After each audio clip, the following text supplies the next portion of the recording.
திருச்சிற்றம்பலம். ஹர நம பார்வதி பதையே, அரகர மகாதேவா. தென்னாளுடைய சிவனே போற்றி, எந்நாட்டவர்க்கும் இறைவா போற்றி.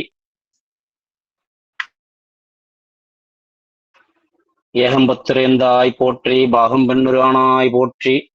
ஆரூரமந்த அரசே போற்றி, சீரார் திருவையாரா போற்றி.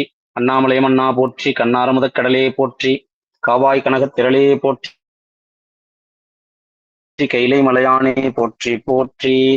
முதல் குருநானா நந்தியபெருமான் மடிகள் போற்றி போற்றி. நாலு பொற்றால் எம்முயிர் துணையே, நேசம் நிறைந்த உள்ளத்தால் நீளம் நிறைந்த மணிகண்டத்து ஈசனடியார் பெருமையினை எல்லா உயிரும் தொழையெடுத்து தேசமுய்ய திருத்தொண்ட தொகைமுன் பணித்த திருவாளன் வாசமலர் மென்கழல் வணங்க வந்த பிறப்பை வணங்குவாம். தெய்வச்செக்கிழார் பெருமான் மடிகள் போற்றி போற்றி. தில்லை வாழ்ந்தனரே முதலாகச் சீர்படைத்த தொல்லைதான் திருத்தொண்ட தொகையடியார் பதம் போற்றி. ஒல்லையவர் புராணகரை உலகறிய விரித்து வைத்த செல்வமொழி குன்றத்து செக்கிழார் அடி போற்றி. முத்தபிள்ளையார் மடிகள் போற்றி போற்றி. கல்லால் நிழல் மலைவு இல்லார் இருளிய பொல்லார் இணைமல நல்லார் புனைவரே. பலம் எம்பிராட்டி சிவகாம சுந்தரமே ஆனந்தமான் ராஜபெருமான் மடிகள் போற்றி போற்றி. நாயேனை தன்னடிகள் பாடுவித்த நாயகனை, பேயேனது உள்ள பிழைபொறுக்கும் பெருமையனை, சீயேதும் இல்லாதன் செய்பணிகள் கொண்டருளும் தாயான ஈசற்கே சென்றுதாய் கொத்தும்பி. திருஷ்டம் திருஷ்டம் திருஷ்டம். எல்லாம் வல்ல சிவபரம்பொருளின் திருவருளும் குருவருளும் உடன் நின்று செலுத்த இச்சிறியனை தீட்சை கொடுத்து ஆட்கொண்டருளிய தீட்சா குருநாதருடைய திருவடி கமலங்களை அடியேன் வணங்கிக் கொண்டு, கைலாய பரம்பரை மெய்கண்ட சந்தானம் திருவாவூர் ஆதீனத்து 24வது பட்டத்தில் எழுந்தரில் இருக்கக்கூடிய குருமகா சன்னிதானங்களுடைய சீபாதங்களை வணங்கிக் கொண்டு, இந்த தலத்தை செம்மையுற நடத்தி வரக்கூடிய நம்முடைய அம்மையார் இத்தலத்தை அருமைப்பட நடத்தி நம்ம எல்லாம் சிவனறி சிந்தனையிலே செலுத்தி சிவானந்த வெள்ளத்தை நம்மை அழுத்தி நம்ம எல்லாம் அந்த பெருமான் திருவடிக்கு ஆளாக்கக்கூடிய சிவத்திருமதி சாந்தா சண்முகம் அம்மையார் அவர்களுடைய திருவடி கமலங்களையும், அம்மையாருக்கு உற்ற துணையாக இருந்து இந்த தலத்திலே இருந்து செயல்படக்கூடிய பெரும்புலவர் ஐயா, கோமலையா, மருத்துவர் ஐயா உள்ளிட்ட சைவ பெருமக்கள் ஒவ்வொருவரும் இச்சிறியனால் வணங்கத்தக்க பெரியவர்கள். ஒவ்வொருவரையும் பெயர் குறிப்பிட்டு இங்கே சொல்லுவது என்பது இயலாத காரியத்தால் அந்த பெருமக்கள் அனைவரையும் ஒன்றாக இச்சிறியன் வணங்கிக் கொண்டு, நம்முடைய இந்த சிவஞான சிந்தனையை தற்பொழுது இந்த தளத்திலே இணைந்தும் பின்பு கேட்கவும் உள்ள சிவனறி செல்வர்கள் யாவரையும் இச்சிறியன் வணங்கி மகிழ்ந்து, நம்முடைய தெய்வ சேக்கிழார் பெருமான் கருணையோடு நமக்கு அருளி செய்த ஞான காவியமாகிய திருத்தொண்டர் புராணம் எனும் பெரிய புராணம், அந்த புராணத்திலே எம்பெருமான் எரிபத்த நாயனாருடைய குருபூசை நன்னாளை முன்னிட்டு இன்று அவருடைய அருட்சரிதத்தை சிந்திப்பதற்கு திருவருளும் குருவருளும் கூட்டுவித்துள்ளது. அந்த வகையிலே 8வது புராணமாக அமைந்துள்ள நம்முடைய எரிபத்த நாயனார் புராணத்தினை 3வது சருக்கம் இலைமலிந்த வேல் நம்பி எரிபத்தற்கடியேன் என்று அந்த சருக்கம் அமைந்திருக்கும். அந்த 3வது சருக்கத்திலே 8வது புராணமாக அமைந்த எரிபத்த நாயனார் புராணத்தினை சிந்திக்க புகுவோமாக. திருச்சிற்றம்பலம். நம்முடைய எரிபத்த நாயனாருடைய திருநாமத்தை திருத்தொண்ட தொகையிலே நம்பி ஆரூர் பெருமான் நமக்கு அமைத்து கொடுக்கும் பொழுது, இலைமலிந்த வேல் நம்பி எரிபத்தற்கு அடியேன் என்று அவருடைய நாமத்தை போற்றி பரவுவார். இலை போல அமைந்த அந்த எரியக்கூடிய ஆயுதமாகிய மழுவினை கையிலே தாங்கிய எரிபத்த நாயனாருக்கு அடியேன் என்கிறார். இங்கே நம்பி என்ற அற்புதமான சொல்லாட்சியை கொண்டு அவரை போற்றுகிறார். நம்பி என்ற சொல்லுக்கு ஆடவரிலே உயர்ந்தவர் என்ற பொருள் பெரியோர்களால் கூறப்படும். நம்முடைய எரிபத்த நாயனார் பெருமானுடைய திருவடி கமலங்களை நீங்காது அற்புதமான திருப்பணி செய்து வந்த அவரை நம்பி என்று சுந்தரமூர்த்தி சுவாமிகள் போற்றுவது அது சிறந்த அவர் நாமத்துக்குரிய அடையாக இங்கே தங்கி அவர் தொண்டை மேன்மையுறை செய்கிறது. அதற்கு வகைநூல் செய்த திருத்தொண்ட திருவந்தாதி பாடிய நம்பியாண்டார் நம்பிகள் பெருமான் ஊர்மதில் 3 அட்ட உத்தமர்க்கு என்று ஓர் உயர் தவத்தோன் தார்மலர் கொய்யா வருபவன் தண்டின் மலர் பறித்த ஊர்மலை மேற்கொள்ளும் பாகர் உடல் துணி ஆக்கும் அவன் நேர்மலி மாமதில் சூழ் கருவூரில் எரிபத்தனே என்று திருத்தொண்ட திரு அந்தாதி அருளி செய்வார். திருத்தொண்ட திரு அந்தாதியிலே நம்முடைய நம்பியாண்டார் நம்பிகள் பெருமானுடைய சிறப்பினை எடுத்து கூறும் பொழுது ஊர்ந்து செல்லும் இயல்புடைய 3 மதில்கள், பறக்கும் கோட்டைகள் என்று சொல்வார்கள். தங்கத்தினாலும் வெள்ளியினாலும் இரும்பினாலும் ஆன அந்த 3 கோட்டைகள், அதனை அட்ட என்ற சொல்லுக்கு பக்குவம் செய்தல், கோட்டை அழித்தல் பக்குவம் செய்தலா என்று பார்ப்போமே. ஆனால் இறைவனுடைய தொழில் அனைத்தும் அருளே என்பது சைவ சித்தாந்தம். இறைவன் உயிர்களை படைத்தல் அருள், அந்த உயிர்களை காத்தல் அருள், உலகத்தையும் உயிரையும்.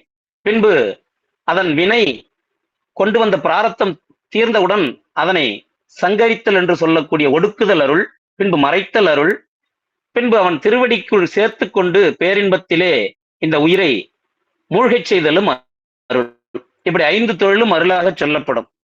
அதனால் இங்கே அந்த 3 மதில்களை எரித்ததை பக்குவம் செய்தல் என்ற பொருளிலே நம்பியாண்ட நம்பிகள் காட்டுகிறார். இதை நம்ம மணிவாசக பெருமான் சொல்லும் பொழுது, காமன் உடல் உயிர் காலன் பல் காய் கதிரோன் நாமகள் நாசி சிரம் பிரமன் கரம் எரியை சோமன் கலை தலை தக்கனை மெச்சனையும் தூய்மைகள் செய்தவா தோல் நோக்கம் ஆடாமோ என்பார்.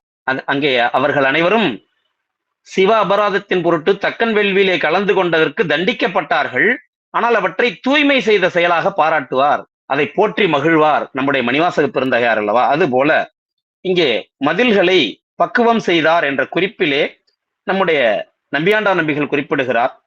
அப்படிப்பட்ட உயர்ந்த பெருமானுக்கு தவத்தினை மேற்கொண்டவராகிய சிவகாமி ஆண்டார், அந்த பெருமான் மீது உயர்ந்த தவத்தை மேற்கொண்டு அவரை வழிபட்டவராகிய சிவகாமி ஆண்டார் என்ற ஒரு உத்தமர், அவர் பெருமானுக்கு மலரை கொய்து அதனை தண்டில் அமைந்த கூடையிலே தாங்கி எடுத்து வந்து பெருமானுக்கு சாத்தும் தொண்டு செய்தார். பூவோடு நீர் சுமந்தேத்தி புகுவார் அவர் பின் புகுவேன் என்று திருமுறை பேசுகிறது. பூவோடு நீர் சுமக்கும் நின்னடியார் இடர்களையார் என்று திருமுறை பேசுகிறது. மற்றும் முருகநாயனார் மலர் தொண்டு செய்த அந்த வரலாறை நாம் சிந்தித்திருக்கிறோம்.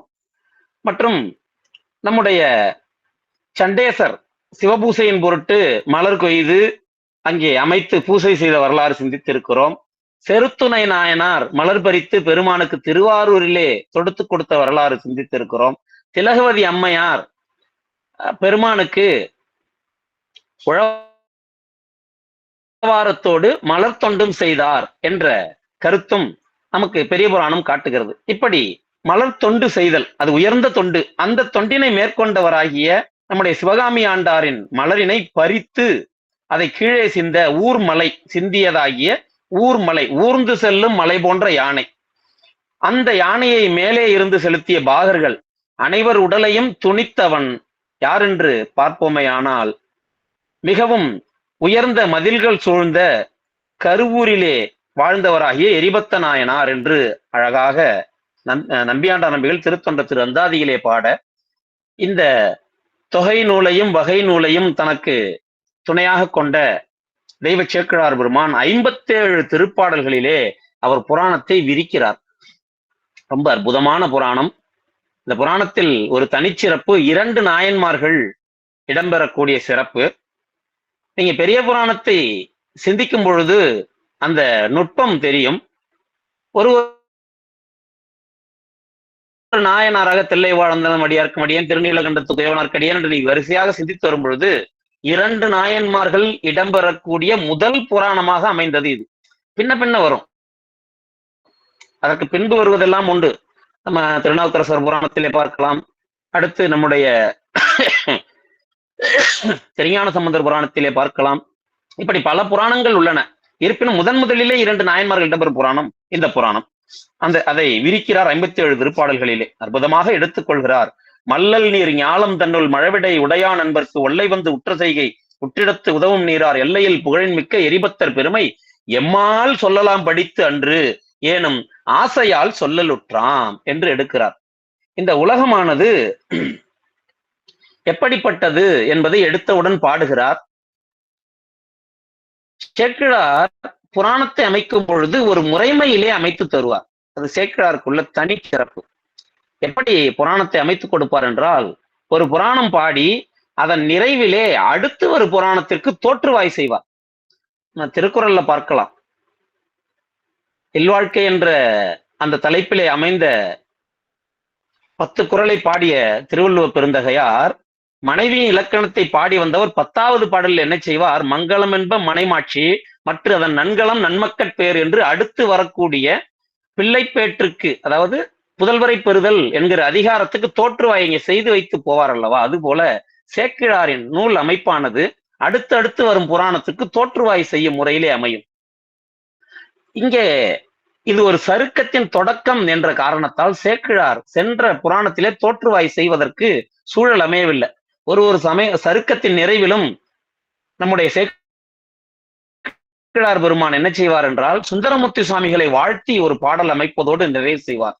அந்த வகையிலே சென்ற சருக்கத்தில் தோற்றுவாய் செய்ய முடியாத காரணத்தால் இந்த புராண தொடக்கத்திலே அவருடைய வரலாற்றை சுருங்க கூறுகிறார்.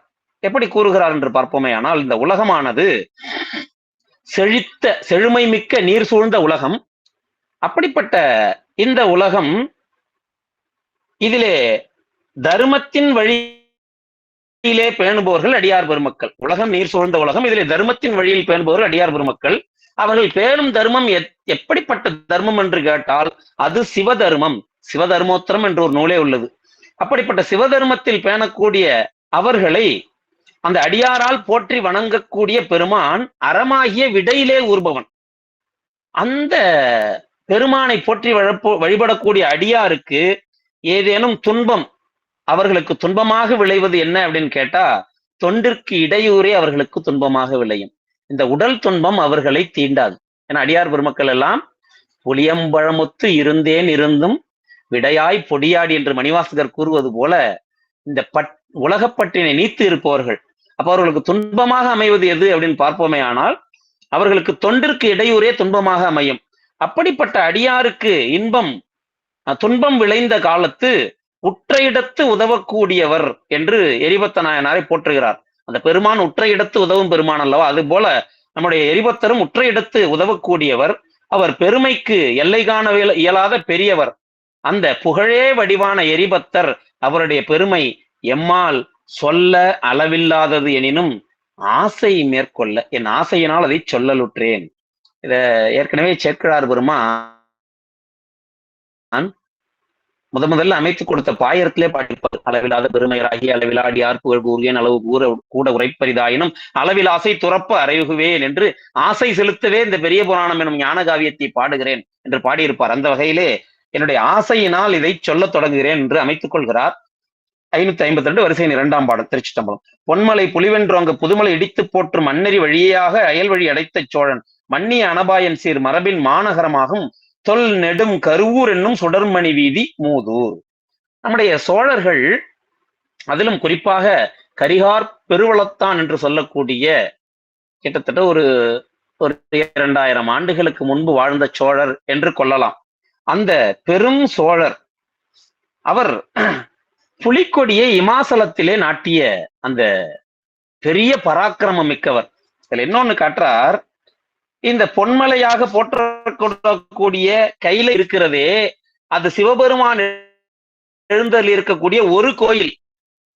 ஆனால் இந்த சோழர்கள் ஆண்ட சோநாடு இருக்கிறதே, இதிலே காவிரி அழகாக கரைபுரண்டு ஓடும். இந்த சோநாட்டிலே அவன் வடகரை தென்கரை என்று இருகரையும் சேர்த்து 191 சிவாலயங்கள் அமைந்திருக்கும். அப்படியானால் பெருமான் எழுந்தருளி இருக்கக்கூடிய கையிலை ஒரு கோயில், இந்த சோழர்கள் அந்த பெருமானுக்கு அமைத்த கோயில் 191 கோயில். அப்போ பொன்மலையாகிய கையிலையும் வென்று நின்றது சோழ நாடு அப்படின்ற குறிப்பை காட்டுறார். அதுதான் பொன்மலையை புலிக்கொடியை பறக்க விடக்கூடிய சோழர் குலம் வென்றது அப்படின்ற ஒரு சின்ன குறிப்பு ரொம்ப அழகா பாடுறார் சேக்கிழார். அப்படிப்பட்ட அந்த சோழர்கள் குலமானது அவர்கள் கைலை வலை அந்த இமாசலம் வரை சென்ற அவர்கள் புலிக்கொடியை பறக்க விட்டு பகைவர்கள் ஏற்கனவே வந்து செல்லக்கூடிய பழைய வழிகளாகிய கணவாய்களை எல்லாம் மூடி பகைவர்கள் அறியாதபடி அதை அடைத்து புது வழியை தோற்றுவித்து அங்கு காவலும் விடுவார். அந்த வகையிலே செய்த சோழருடைய மரபிலே வந்த அனபாயருடைய மாநகர் அவர் ஆட்சி செய்த தலைநகராக விளங்குவது மிகவும் காலத்தால் பழமையானதும் பெரிய நகரமாகிய கருவூர் என்னும் ஒளிமிக்க வீதிகளுடைய பழைய ஊர் என்று கூறுகிறார். 553 மாமதில் மஞ்சு சூழும் மாளிகை நிறைவின் சூழும் தோமணி வாயில் சூழும் சோலையில் வாசம் சூழும் தேமலர் அழகம் சூழும் சிலமதி தெருவு சூழும் தாமகிழ்ந்த அமரர் சூழும் சதமகன் நகரம் தாழ. அந்த கருவூரிலே மேகங்கள் வந்து அந்த ஊரின் மதில்களில்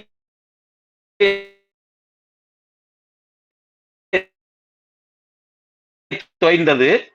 மாளிகைகள் வானத்தை அளாவி நின்றன. ஊரின் சிறப்பு அழகிய மணிகள், இந்த உயர்ந்த மணிகள் பதித்து அவை ஒளியை உமிழக்கூட தன்மையில இருக்கும். அந்த ஊரிலே அமைந்த சோலைகளிலே நறுமணம் கமழ்கிறது. பெண்கள் இந்த கூந்தல், அழகம் என்றால் கூந்தல், அந்த கூந்தலிலே தேன்மிக்க மலர்கள் அமைந்திருக்கின்றன. அழகிய மதி போன்ற முகத்தையுடைய பெண்கள் சிலர் தெருவிலே அங்குமெங்கும் காணும்படி செல்கிறார்கள். இவ்வாறு இருக்கக்கூடிய இந்த கருவூரானது தேவர்கள் எல்லாம் மிகவும் மகிழ்ந்து வந்து வாழ்வதற்கு உரிய நகரமாக தேவலோகத்தை வென்று நிற்கிறது அப்படின்ற குறிப்பு காட்டுறார் 4ஆம் பாடல். கடகரி துறையிலாடும் களிமையில் புறவிலாடும் அடர்மணி அரங்கிலாடும் அறிவையர் குழல் வண்டு ஆடும் படரொளி மருகிலாடும் பயில்கொடி கதிர்மீதாடும் தடலிடும் புவி கொண்டாடும் தனிநகர் வளமை ஈதால். இந்த ஊரின் வளமை எப்படிப்பட்டது என்று அடுத்த பாடலையும் விரிக்கிறார். ஆற்றின் துறைகளிலே யானைகள் நீராடுகின்றன. ஊரின் புறத்திலே அமைந்த சோலைகளிலே மயில்கள் ஆடி கழிக்கின்றன. யானை நீராடுகிறதுனா யானை நிறைய இருந்திருக்கிறது. யானை கட்டி சோறு போட முடியாதுன்னு சொல்லுவாங்க இல்லையா, அதுபோல அவ்வளவு யானைகள் இருந்தது என்றால் அவர்களுக்கு உணவுக்கு பஞ்சமில்லை. களிமயில் புறவில் ஆடும், சோலைகளிலே மயில்கள் ஆடியது. மயில் மேகத்தை கண்டால் ஆடும். இப்ப மேகம் தாழ்ந்த சோலைகள், அப்ப ஊரிலே மழைக்கு பஞ்சமில்லை. மழை பெருகியதால் அங்கே அறத்துக்கு பஞ்சமில்லை. வான்முகில் வழாது பெய்க மலிவளம் சுரக்க, அப்ப மழை பெய்தாதான் வளம் சுரக்கும். மயில்கள் ஆடுவதால் அங்கே மேகங்கள் தவழ்ந்தன, வளம் பெருகியது. அடர்மணி அரங்கில் ஆடும் அறிவையர் குழல் வண்டு ஆடும், ஒளிமிக்க அரங்கத்திலே ஆடக்கூடிய பெண்களில் கூந்தலிலே மலரிலே தேனெடுக்க வந்த வண்டுகள் ஆடுகின்றன. அந்த ஒளிமிக்க வீதிகளிலே உச்சியிலே கொடிகள் அது சூரிய மண்டலத்தை தொடுவது போல ஆடியது. அப்படிப்பட்ட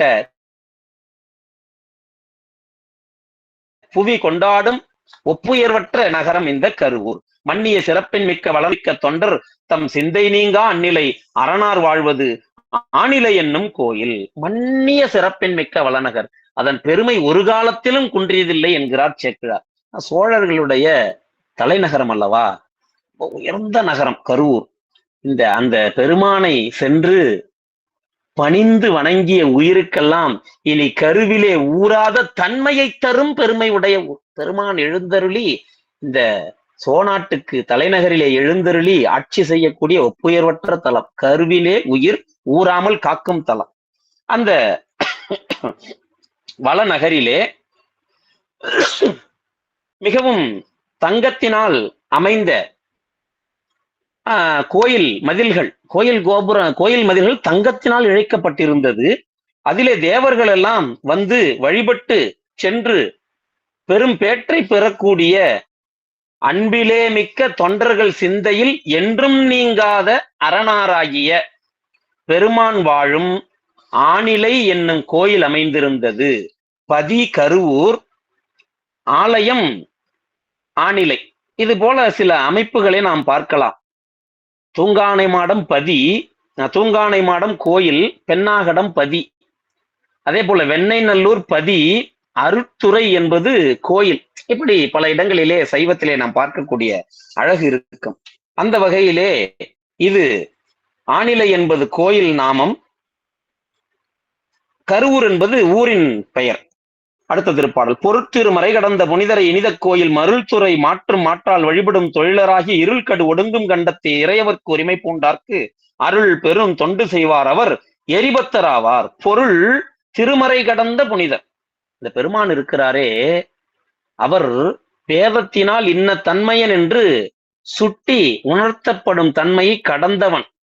வேதம் உணர்த்துவதெல்லாம் அபரஞானம். அந்த பெருமான் பரஞானத்திற்கே கோசரப்படுவான். அவன் பரஞானத்தால் அறியத்தக்க பரம்பரன் அல்லவா.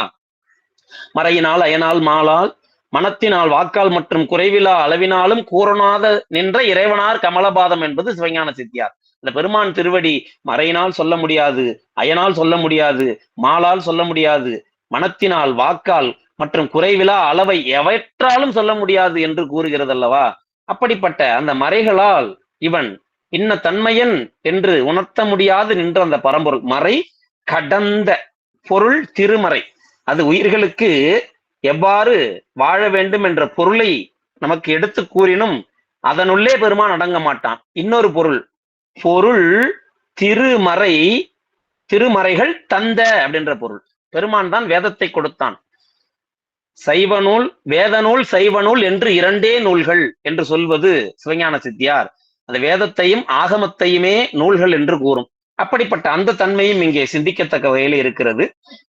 அப்படிப்பட்ட புனிதர் அந்த பெருமான் ஒருவனே புனிதன். அவனை சேர்ந்த உயிர்கள் அனைத்தையும் புனிதப்படுத்துவான். கங்கா நதிக்கு ஒரு சிறப்பு என்ன என்றால், அதிலே மூழ்கிய உயிர் அனைத்தின் பாவத்தையும் அது கழுவும் என்று சொல்வார்கள். அந்த கங்கா நதியை அவன் சிரசிலே சூடி உயிர்களுக்கு புனிதத்தன்மையை தரும் நதியை தன் சிரத்திலே வைத்து அவன் புனிதப்படுத்திக் கொண்டிருக்கிறான். ஏன்னா அவன் புனிதன். அப்படிப்பட்ட புனிதன் அவர் அந்த கோயிலிலே எழுந்தருளி இருக்கிறார். மருள் என்று ஆணவ மயக்கத்திலே இருக்கக்கூடிய உயிர்களுடைய அந்த மயக்கத்தை மாற்றக்கூடிய அந்த நிலையில இருக்கக்கூடும் பெருமானை வழிபடும் தொழிலை உடையவராகிய அடியார்கள். அடியார்களுக்கு தொழில் என்ன என்று கேட்டால் பெருமானை வழிபடுவதே தொழில். அந்த பெருமான் இருளாகிய அந்த நஞ்சினை கண்டத்தில் அடக்கியவன். அந்த பெருமானுக்கு உரிமை பூண்டார். அப்ப அடியாருக்கு உரிமை பூண்டார், பெருமானுக்கும் உரிமை பூண்டார். அவர்கள் அடியார்கள். அவர்களுக்கு அருட்பெரும் தொண்டு செய்வார் எரிபத்தர். அந்த அடியாருக்கு தொண்டு செய்ய வல்லவராக எரிபத்தர் விளங்கினார். மழைவளர் உலகில் எங்கும் மன்னிய செய்வம் போங்க அழல் அவிர் சடையான் அன்பர்க்கு அடாதன் அடுத்த போது முழையேறி என்ன தோன்றி முரண்கிட எரிந்து தீர்க்கும் பழ மறை பரசும் தூய பரசுமுன் எடுக்கப்பெற்றார். அப்படிப்பட்ட நம்முடைய நாயனார் இந்த மழையினால் வளரக்கூடிய உலகு, அதாவது இந்த உலகம் 3 புறம் நீரால் சூழப்பட்டதாக கூறப்பட்டாலும் மழையினாலேயே இந்த உலகம் வளம் பெறுகிறது. இந்த திருவள்ளுவர் சொல்லும் பொழுது, நெடுங்கடலும் தண்ணீர்மை குன்றும் தடிந்தெழி தான் நல்காது ஆகிவிடின் என்பார். கடலே தன் வளம் குன்றி உலகம் அழிந்து போகும், மழை பொழியாவிட்டால் என்பார் திருவள்ளுவர். அப்படிப்பட்ட மழை, அதனால் வளரக்கூடிய உலகம், அந்த உலகம் நிலை பெற்ற சைவத்தால் ஓங்கும் தகைமை உடையது. சமயங்கள் ஆனவற்றின் நல்லாறு தெரிந்துணர நம்பர் அருளாமையினால் கொல்லாமை மறைந்துரையும் அமன் சமயம் குறுகினார் நம்முடைய வாகீச பெருந்தகையராகிய அப்பமூர்த்திகள். அப்ப பல சமயங்களின் கருத்து என்ன என்பதை அறிவதற்காக தான் அவர் சென்று அந்த சமண சமயத்தை சார்ந்தார்.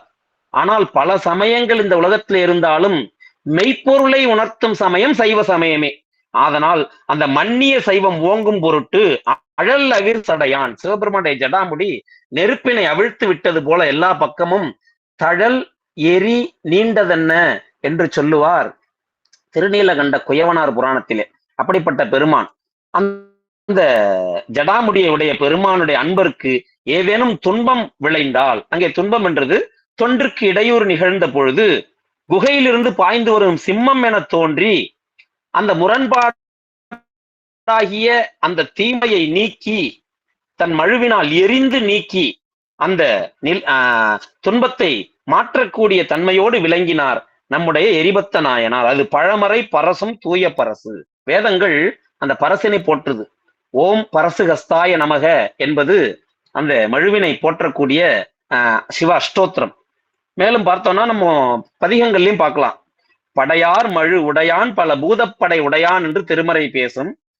மழையார் மிட மழுவாள் உடையாய் என்றும் திருப்பதிகங்கள் பேசும். அப்ப அந்த மழுவினை தமிழ் மறையும் பேசுகிறது மற்றும் வேதமாகிய அந்த வடமொழி மறையும் போற்றுகிறது. அத்தகைய மழுவை கையிலே ஏந்தியவர்.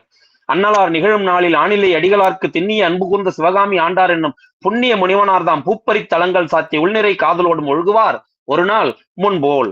இப்படி இந்த வகையிலே நிகழ்ந்து வரக்கூடிய நாளிலே ஓர் நாள் என்ன நிகழ்ந்தது என்றால், திண்ணிய அன்பு கூர்ந்த அன்பு ரொம்ப திண்மைப்பட்டு இருக்கணுங்க.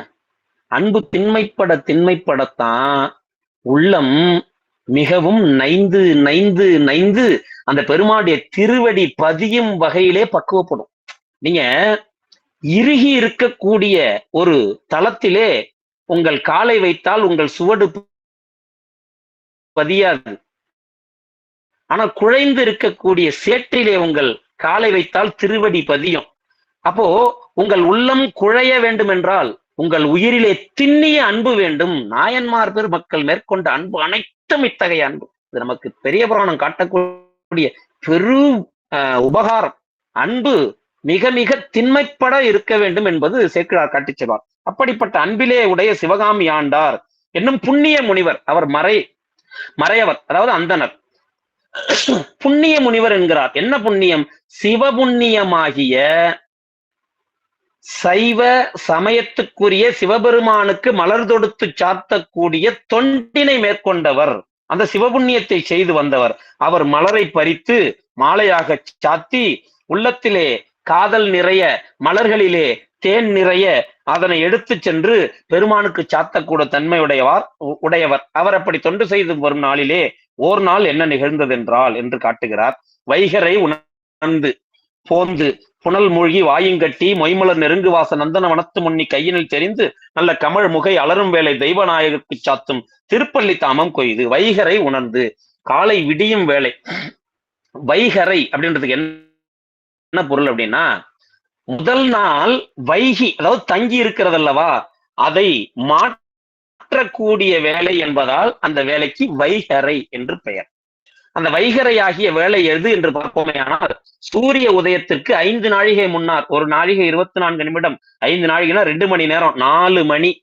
அதை உணர்ந்து, அலாரம் வச்சு எந்திரிக்கிறவர் இல்ல, அன்பினால் தொண்டு செய்வதால் அவருக்கு அந்த வேலை வந்தவுடனே சித்தத்திலே அவருக்கு உணர்வு ஏற்பட்டு விழிப்பு தட்டிவிடும். மேலும் அவத்தை என்று 5ஐ கூறும் சைவ சமயம். அதிலே பேருறக்கம், அதாவது உயிர்ப்படக்கம், பேருறக்கம், உறக்கம், கனவு, நனவு என்று படிநிலையிலே மேலே வர வர அறிவு நன்கு பிரகாசமாக 35 கருவிகளோடு எல்லாவற்றையும் உணரத்தக்க தன்மை. எப்பொழுது நனவு தோன்றுதோ அப்பொழுதுதான் உணர்வு தோன்றும் உயிரிலே. அப்ப விழிப்பு ஏற்படும் பொழுது உணர்வு தோன்றும். அந்த உணர்வு வைகரை உணர்ந்து புறப்பட்டு நேராக காலையிலே செய்ய வேண்டிய தன்னுடைய கடமைகளை, நித்திய கடமைகளை முடிப்பதன் பொருட்டு சென்று புனலிலே மூழ்கி, அதாவது தண்ணீரிலே ஆடி, பிறகு எம் பெருமானுடைய திருமேனியிலே தங்கும் சிவச்சின்னமாகிய வெந்நீரிலே ஆடி. இதுதாங்க சைவ சமயம் காட்டக்கூடிய சிறந்த வாழ்வு. நமக்கு எப்படி அந்த வாழ்வு பெருவாழ்வு அமையும்னா, நாம் தண்ணீரிலே ஆடிய பிறகு அந்த பெருமான் திருமேனியிலே தங்கும் வெந்நீரிலே ஆட வேண்டும். அப்படி தண்ணீரிலே ஆடி பிறகு வெந்நீரிலே ஆடி மலர் பறிக்க செல்வாராம். வாயினை கட்டி கொள்வார். கொட்டாவி விடுதலோ, தும்முதலோ, இருமுதலோ, பேசுதலோ, வாயின் நீராகிய இந்த எச்சில் உமிழ்நீர் மலரின் மீது தெரித்தால் அது அபசாரம் என்பதை கருதி வாயை கட்டி கொண்டு மொய்மலர் நெருங்கு வாச நந்தனவனத்து, நல்ல நெருக்கமான மொட்டுக்கள் அமைந்த மலர்களின் வாசம் சூழக்கூடிய நந்தவனத்தை சென்று சேர்வார். கையினில் தெரிந்து, இரவு வேலை என்பதால் கண்களிலே தெரியாது. புலிக்கால் முனிவர் அந்த புலிக்காலை வேண்டி பெற்றதே அந்த ஒரு காரணம் பற்றித்தான். பெருமானே, என்னால் விடியற் காலையிலே சென்று மலர் பறிக்க முடியவில்லை, ஆகையால் எனக்கு புலிக்காலையும் கால் நகங்கள் தோறும் இந்த மலர் மலர்ந்து விட்டதா, இது புதுமலரா என்று அறிந்து பறிக்கக்கூடிய கண்களையும் கொடுப்பாயாக என்று வேண்டி பெற்றார் அல்லவா. அந்த வகையிலே இவர் கையினால் அந்த பழக்கத்திலே தெரிந்து, நீங்க இளையான்குடியார் புராணத்துல பார்த்தா தெரியும், அந்த மையிருட்டு வேலையில் அவர் நடந்து செல்லும் பொழுது கால்கள் சென்ற பழக்கத்தால் தடவி தடவி தடவி தடவி பார்த்து வயலுக்கு செல்வார். அதுபோல இவர் கையினால் அந்த பழைய உணர்வினால் தெரிந்து நல்ல கமழ் முகை, பெருமானுக்கு சாத்தக்கூடிய மலரும் பக்குவத்திலே இருக்கக்கூடிய அந்த மொட்டாகிய முகையை பெருமானுக்கு சாத்தும் பள்ளித்தாமமாக பறித்து சேகரம் செய்வார். அதை பறித்து கூடைகளிலே அமைத்துக் கொள்வார். இத பள்ளித்தாமத்தை கொய்து கொண்டு வருவது அப்படின்றது, கொய்தல் அப்படின்றதுதான் ஒரு சிறப்பான சொல்லாட்சி. கொய்தல் என்பது என்னன்னா, அந்த பறிக்கக்கூடிய மலர் அந்த தாவரத்தை நீங்கியதை அறியாதபடி பறிக்கும். ஏன்னா அந்த சில பேர் கிளையோட முறிச்சிருவாங்க, அதெல்லாம் பெரும் பாவம். ஏன்னா பெருமானுக்கு மலர் கொடுக்கக்கூடிய தாவரம் சிவபுண்ணியம் செய்யும் உயிர். அதை துன்புறுத்தி மலர் பறிப்பது என்பது ஓர் அடியார் கையில் பெருமானுக்கு சாத்த எடுத்து சென்ற பொருளை அவரை தாக்கி அவர் கையில் பறித்து நாம் எடுத்து சென்று பெருமானுக்கு சாத்துவதற்கு சமம். அதனால அந்த அந்த அந்த தாவரங்களை எல்லாம் துன்புறுத்தக்கூடாது, அந்த தாவரம் உணராதபடி பறிக்க வேண்டும். அதான் கொய்தல். மணிவாசக பெருமான் அழகாக பூவல்லி என்று ஒரு அற்புதமான தலைப்பே பாடியிருப்பார். அந்த வகையிலே அதனை கொய்து திருப்பள்ளி தாமமாக பெருமானுக்கு சாத்துவதற்கு வைத்துக் கொள்வார். கோலப்பூ கூட தன்னை நிறைத்தனர் கொண்டு நெஞ்சில் வாலிய நேசம் கொண்டு மலர் கையில் தண்டும் கொண்டங்கு ஆலயம் அதனை நோக்கி அங்கனர் கமைத்து சாத்தும் காலை வந்து உதவ வேண்டி கடிதினில் வாரான் என்றார். அவர் வேகமா போறான்றாரு, நானும் வேகமா போறேன். கோல பூங்கூடை, அழகிய அந்த பூங்கூடையிலே மலர்களை பறித்து நிறைத்தார். பாருங்க, அவர் உள்ளமும் அன்பினால் நிறைந்திருந்தது. அவருடைய பூங்கூடையிலே தேன் நிறைந்த மலர்களும் நிறைந்திருந்தது. இந்த நாயன்மார் பெருமக்களுக்கும் பெரிய புராணத்திலே வரும் அடியார் பெருமக்களுக்கும் நிறைவை தவிர எதையுமே சேர்க்கிறார், காட்ட மாட்டார். எங்கும் நிறைவு, எங்கும் நிறைவு. அப்படி நிறைத்து கொண்டு, அதோடு இல்லாம இந்த மலர்கூடையிலே பூக்கள் நிறைவா தங்கி இருந்தா தான் அதன் வாசம் வெளியே செல்லாம அது உள்ளே இருக்குமா. இது சண்டேஸ்வர புராணத்தில் சொல்வார். கோத்த இலை பூங்கூடையினில் கொணர்ந்து மனம் தங்கிட வைத்தார். நம்முடைய சண்டேசனார் என்ன செய்வாராம், கூடைய கோத்து வாய் குறுகலா, கீழே கூட விரிஞ்சிருக்கும், வாய் குறுகி இருக்கும். இது நிறைய மேல்நிலை விளக்கம் சொல்றேன், நேரம் கருதி பார்ப்போம், கொஞ்சம் விரைந்து போவோம். வாய் குறுகி இருக்கும், கூடை அகன்று இருக்கும். வாய் குறுகி இருந்தால் மனம் வெளியில போகாதான். அப்போ அதெல்லாம் மலர் பறிப்பதற்கு நமக்கு காட்டக்கூடிய அந்த உயர்ந்த நெறிகள் பெரிய புராணத்துல நமக்கு அறிவிக்குது. அந்த வகையிலே கோத்த இலை பூங்குடையிலே சண்டேசர் பறித்து மனம் வெளியே செல்லாதபடி அமைத்தார்னு சொல்லுவார். அந்த வகையிலே அந்த கூடையை நிறைத்து கொண்டு நெஞ்சில் வாலிய நேசம், அந்த பெருமான் திருவடிக்கு மட்டுமே தன் சித்தத்தை செலுத்தும் பெரும் நேசத்தை கொண்டு மலர் கையிலே, மலர் போன்ற கரம், பறித்தது மலர், பறித்த திருக்கரமும் மலர், அந்த கரத்திலே ஒரு தண்டு கொண்டு தண்டின் நுனியிலே அந்த பூக்கூடையை கட்டி அதனை தோளிலே அமைத்து கொண்டு, என்ற இடைக்கு கீழே பெருமானுக்கு சாத்தும் மலர் தாழக்கூடாது என்பது புட்ப விதி. அதை தோளிலே அமைத்துக் கொண்டு பெருமானுக்கு பூசை நேரம் நெருங்கிவிட்டதே, விரைந்து பெருமானுக்கு சாத்த வேண்டும் என்று விரைந்து வருகிறார். கோயிலுக்கு போகும்போது அதையெல்லாம் உள்ளத்திலே கொள்ளணும். பெருமானுக்காக மலர்லவா, சீக்கிரம் சென்று சாத்த வேண்டுமே, அந்த பெருமானை எப்பொழுது காண்போம் என்று உள்ளம் உருகி செல்வோம் அல்லவா. அந்த முறையில ஓடி செல்கிறார். 561. மற்றவர் அணையைப்பால் வளநகர் அதனின் மன்னும் கொற்றவர் வளவர் தங்கள் குல புகழ் சோழனார்தாம் பற்றவர் மகள் சாய்க்கும் பட்டவர்த்தனமாம் பண்பு பெற்ற வெங்களிரு கோலம் பெருகு மான் அவமி முன்னால். இந்த பாடல்ல நம்முடைய சேக்கிழார் பெருமான் இந்த புராணம் நடந்தது என்று அப்படின்ற குறிப்பு காட்டுறார். இந்த புராணம் நடப்பது புரட்டாசி மாசத்திலே அமாவாசைக்கு பிறகு வரக்கூடிய வளர்பிறை அந்த நாள் தொடங்கி வரக்கூடிய 8ஆம் நாள், நவராத்திரியில வரக்கூடிய 8ஆம் நாள், அதாவது ஆயுத பூஜைக்கு முதல் நாள் நடக்குது. 10ஆம் நாள் விஜயதசமி, 9ஆம் நாள் ஆயுத பூஜை, சரஸ்வதி பூஜை. 8ஆம் நாள் நடக்கிற நிகழ்ச்சி இது. மகேஸ்வரி அம்மா மியூட் பண்ணிக்கங்கம்மா, தெரிச்சுட்டு. அந்த வகையில இது நடந்து கொண்டிருக்கக்கூடிய அந்த காட்சியை காட்டுறார். அப்படி அவர் இந்த பக்கம் மலர் பறித்து வேகமாக வந்து கொண்டிருக்க இந்த பகுதியிலே காட்டுகிறார். காலை வேளையிலே அந்த இருள் வந்து பகல் வெளிச்சம் தோன்றும் முன்பு நம்முடைய புகழ்ச்சோழ நாயனாருடைய எதிரிகளை சென்று போர்க்களத்திலே வீழ்த்தி வெற்றியும் களிப்பும் உடையதாகிய நாயனாருடைய யானை, புகழ்ச்சோழ நாயனாருடைய யானை பட்டவர்த்தனம் என்றும் பண்பு, தலைமை பண்பை உடைய பட்டவர்த்தனம் என்ற மிகப்பெரிய வெற்றி மிக்க களிரானது என்ன செய்ததுன்னு அடுத்த பாடல சொல்ல போகிறார்.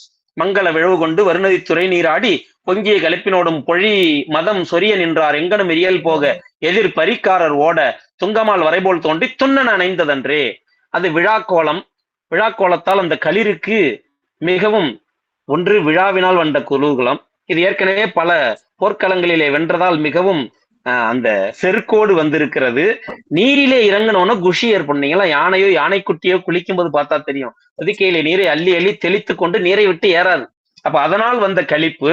அந்த களிப்பு பொங்கியதால் மதம் பொழிந்தது.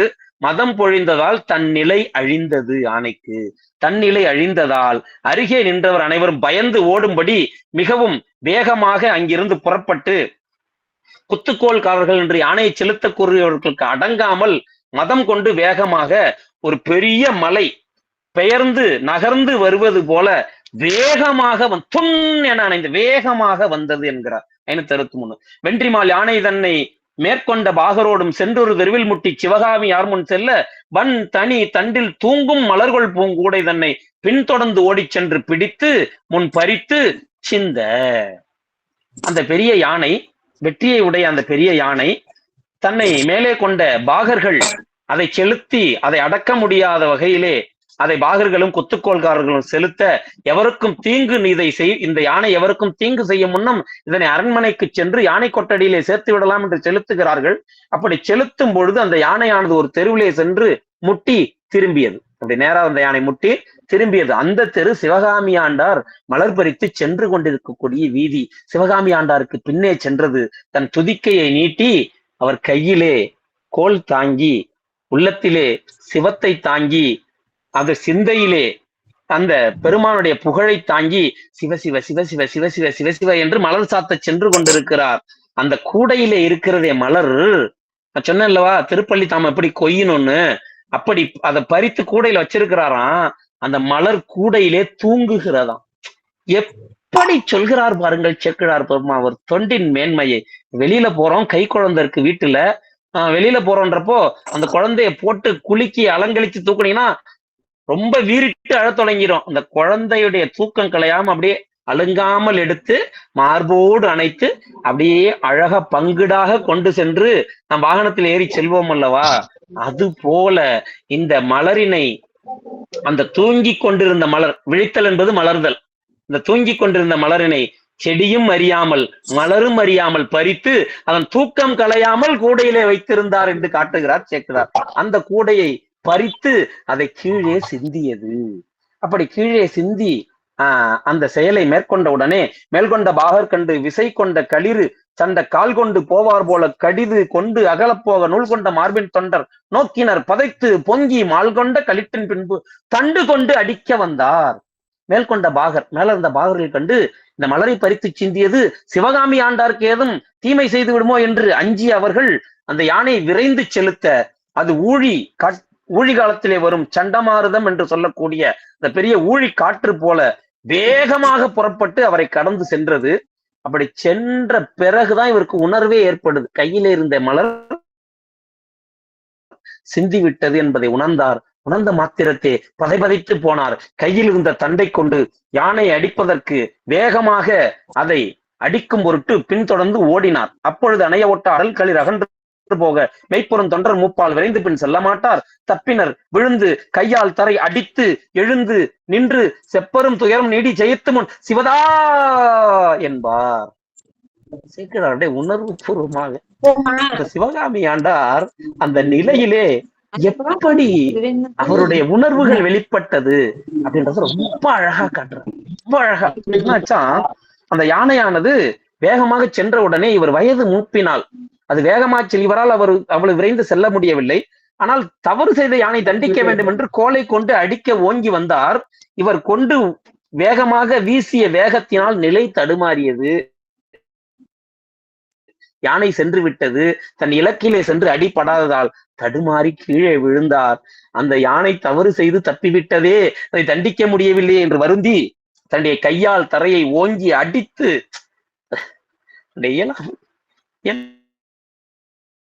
வெளிப்படுத்துறார். அப்படி யானையை தண்டிக்காக விட்டுவிட்டோம் என்று இயலாமையினால் தரையை அடித்து எழுந்து நின்று மிகுந்த துயரம் அடைந்தார். இதுதாங்க அடியார் இலக்கணம். தனக்கு துன்பம் நேர்ந்தால் அடியார்கள் கலங்கியதில்லை. ஆனால் தன் தொண்டு எங்கு முட்டுப்பட்டதோ, தொண்டு எங்கு தடைப்பட்டதோ அடியார்களால் தாங்கிக் கொள்ள முடியாது. நீங்க மும்மையா உலகாண்ட மூர்த்தி நாயனார் புராணம் பார்த்தீங்கன்னா தெரியும். மூர்த்தி நாயனார் என்ன செய்வாரு, அவர் மதுரையிலே தொண்டு செய்து வருவார்.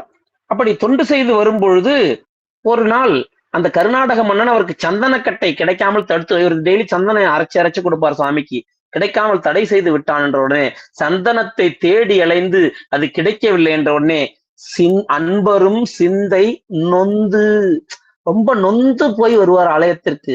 தனக்கு பசி என்றால் அவர்கள் கலங்கியதில்லை, தன் குடும்பத்திற்கு துன்பம் என்றால் கலங்கியதில்லை. தொண்டு எப்பொழுது முட்டுப்பட்டதோ அப்பொழுதே கலங்குவார்கள். அதனால் செப்பரும் துயரம், சொல்ல முடியாத துயரம் எய்தி மிகவும் கோபம் கொண்டு சிவதா என்று பெருமானை நோக்கி ஒரு ஓலக்குரல் எழுப்பினார். அந்த கோலக்குரலை தொடர்ந்து 4 பாடல்களிலே காட்டுகிறார். கலியானையின் நீர் உரியாய் சிவதா, எளியார் வலியாம் இறைவா சிவதா, அழியார் அடியார் அறிவே சிவதா, தெளிவார் அமுதே சிவதா சிவதா என்று பெருமானை நோக்கி அங்கே விண்ணப்பம் செய்கிறார். கலி யானை, முன்பு கயமுகாசுரன் என்ற யானையை பெருமான் தோலை உரித்து கொன்றார் என்று நம்முடைய கந்தபுராணம் பேசும். அப்படி பெருமானை நோக்கி துன்பம் செய்ய வந்த யானையின் தோலை உரித்த பெருமானே சிவதா, நீ எளியவருக்கெல்லாம் வலிமையை செய்பவன், யான் இன்று எளியனாகி இந்த யானை செய்த தவறை தண்டிக்க இயலாது நிற்கிறேன். எனக்கு வலிமை செய்து அந்த தவறை நீக்கி இந்த நேரத்திலே அருளக்கூடாதா? அழியாரமுதே அறிவே சிவதா, அன்பு பெருகி அடியவர்களுக்கு அறிவாக விளங்குபவனே, என்னுடைய அறிவிலே தற்பொழுது என் தொண்டு முட்டுப்பட்ட துன்பம் விளைகிறதே, அதை நீ அறியவில்லையா பெருமானே? நீ என் உள்ளிருப்பவன் அல்லவா? நீ ஒன்றாய் வேறாய் உடனாய் இருப்பவன் அல்லவா? என் சித்தத்திலே எனும் துன்பம் உனக்கு தெரியவில்லையா? தெளிவார் அமுதே, உன்னை தெளிந்த அடியார் பெருமக்களுக்கு நீ அமுதம் போல இருப்பவன். நான் இன்று தொன்று முட்டுப்பட்டதால் துன்பத்திலே இருக்கிறேன். எனக்கு இந்த துன்பத்தை நீக்கி உன்னுடைய சிவத்தொண்டை செய்யும் இன்பத்தை அளிக்க மாட்டாயா சிவதா சிவதா என்று பெருமானை நோக்கி கோலமிட்டு அழைக்கிறார். ஆறும் மதியும் மணியும் சடைமேல் ஏறும் மலரை கரி சிந்துவதோ, வேருள் நினைவார் புறம்பெந்தவிய சீரும் சிலையா சிவதா சிவதா. பெருமான் நோக்கி தொடர்ந்து விண்ணப்பம் பண்றார், பெருமானை நோக்கி ஓலமிடுகிறார். பெருமானே, உன் ஜடாபாரத்திலே மதியும் நதியும் தங்கி இருக்கக்கூடிய ஞான சடை, அது ஞான வேணி, அதன் மேலே ஏற வேண்டிய மலர் இது. அப்ப இது எவ்வளவு தவமிக்க மலர்! இது சிறியனுடைய இந்த தொண்டும் இதிலே அடங்கி இருக்கிறது. அந்த மலரை ஒரு யானை சிந்தலாமா? யானை என்பது இங்கு ஆணவம் போன்ற பொருளிலே வருவது. ஞானத்தின் மேல் ஏற வேண்டிய பொருளை ஆணவ பொருள் வந்து தடுக்கலாமா? எப்படி நுட்பமாக சேர்க்கிறார், பாடுறார் பாருங்க. தெய்வ கவி, தெய்வ கவி. அப்படி கேட்டுவிட்டு சொல்றார், பெருமானே, தன் உள்ளத்திலே உனக்கு மாறுபாடாக மரத்தை நினைத்த அந்த முப்புராதிகளுடைய முப்புறம் வெந்து அவியும்படி நீ கையிலே சிலை ஏந்தி சீரியவர்களை அழித்தாயே. பெருமான் வெறுமனே சிரித்துதான் அழித்தான், கையிலே சிலையாகிய மேருமலை ஏந்தினான் என்பதெல்லாம் உபசாரம். அப்படி நீ புறம் வெந்து அவிய சிரித்து அழித்தவன் அல்லவா? இங்கே மரத்தை செய்த யானை தப்பிச் செல்கிறதே, இந்த நிலையிலே நீ வந்து திருவருள் செய்து இந்த நிலையை மாற்ற மாட்டாயா சிவபெருமானே? ஓலம் ஓலம் என்று அழைப்பது போல சிவதா சிவதா என்றார். தஞ்சே சரணம் புகுதும் தமியோர் நெஞ்சே துயரம் கடனேர் தொடரும் மஞ்சே எனவே மரளிக்கு இறைநீள் செஞ்சே வடியாய் சிவதா சிவதா. அடுத்து தொடர்ந்து சொல்கிறார், தஞ்சே சரணம், உன்னுடைய திருவடிகளையே சரணமாக புகுந்து வழிபடக்கூடியவராக விளங்கிய மார்க்கண்டேய முனிவர், அவர் நெஞ்சிலே ஒரு துயரம் தோன்றியது. ஏன்னா நம்ம திருக்கடவுர்ல அந்த வரலாற்றை பார்க்கலாம். அவரை யமன் பிடிக்க வந்தார். நிறைய பேர் அவரை பிடிக்க வந்ததுனால சுவாமியை கட்டி பிடிச்சுக்கிட்டார் தவறா சொல்லுவாங்க. அவர் சிவபூசை செய்து கொண்டிருந்தார். மார்க்கண்டேய முனிவர் சிவபூசை செய்து கொண்டிருந்தார்.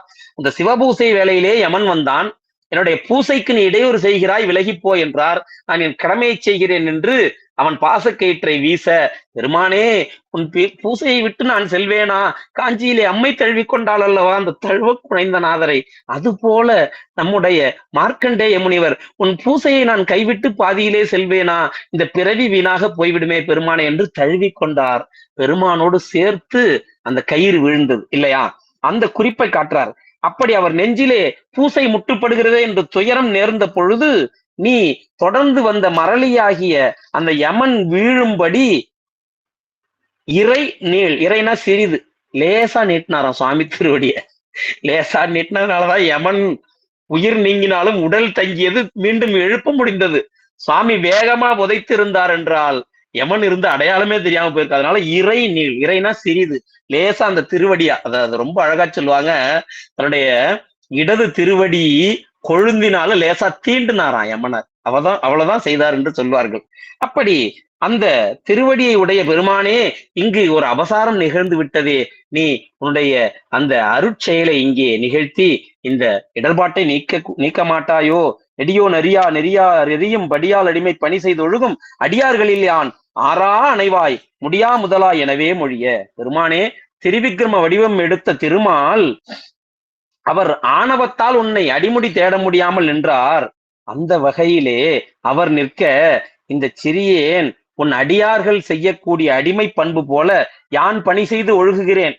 என்னை நீ அந்த ஆணவம் கொண்டு நின்ற திருமால் அறிய முடியாது நின்ற அவருடைய நிலையிலே வைத்து பார்க்கிறாயா, இல்லை அன்பு கொண்டு உனக்கு தொண்டு செய்யும் அடியார் நிலையில் வைத்து பார்க்கிறாயா? வரைக்கும் ஒன்னொன்னா சொல்லிக்கிட்டே வந்தார். இப்ப அடியார் நிலையில் வைத்து பார்க்கிறாயா? இல்லை. இத நீ அமர்நீதி நாயனார் புராணத்துல பார்க்கலாம். எல்லாத்தையும் அள்ளி அள்ளி அள்ளி அள்ளி வைப்பார் தராசுல. எப்பவுமே துளை நேர்படாது. கடைசியில சொல்லுவார், பெருமானே, யான் தொண்டு செய்ததிலே எந்த குறையுமின்றி யான் செய்தது உண்மையானால் இந்த துளை நேர்படட்டும்.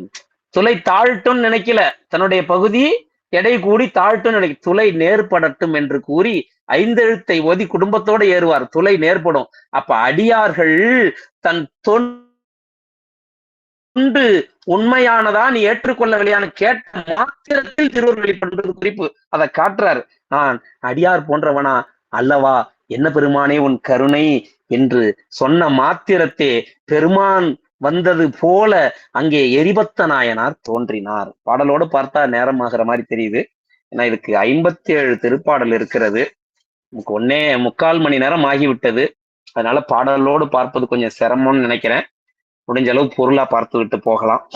அப்படி அவர் சொல்லி முடித்த மாத்திரத்திலேயே அங்கே வந்து கொண்டிருந்த எரிபத்தர் நேராக இங்கே அடியாருக்கு ஏதோ துன்பம் நேர்ந்து விட்டதோ என்பதை உள்ளத்தில் கொண்டு கண்களிலே நெருப்பு மூழ பாய்ந்து அங்கிருந்து வருகிறார்.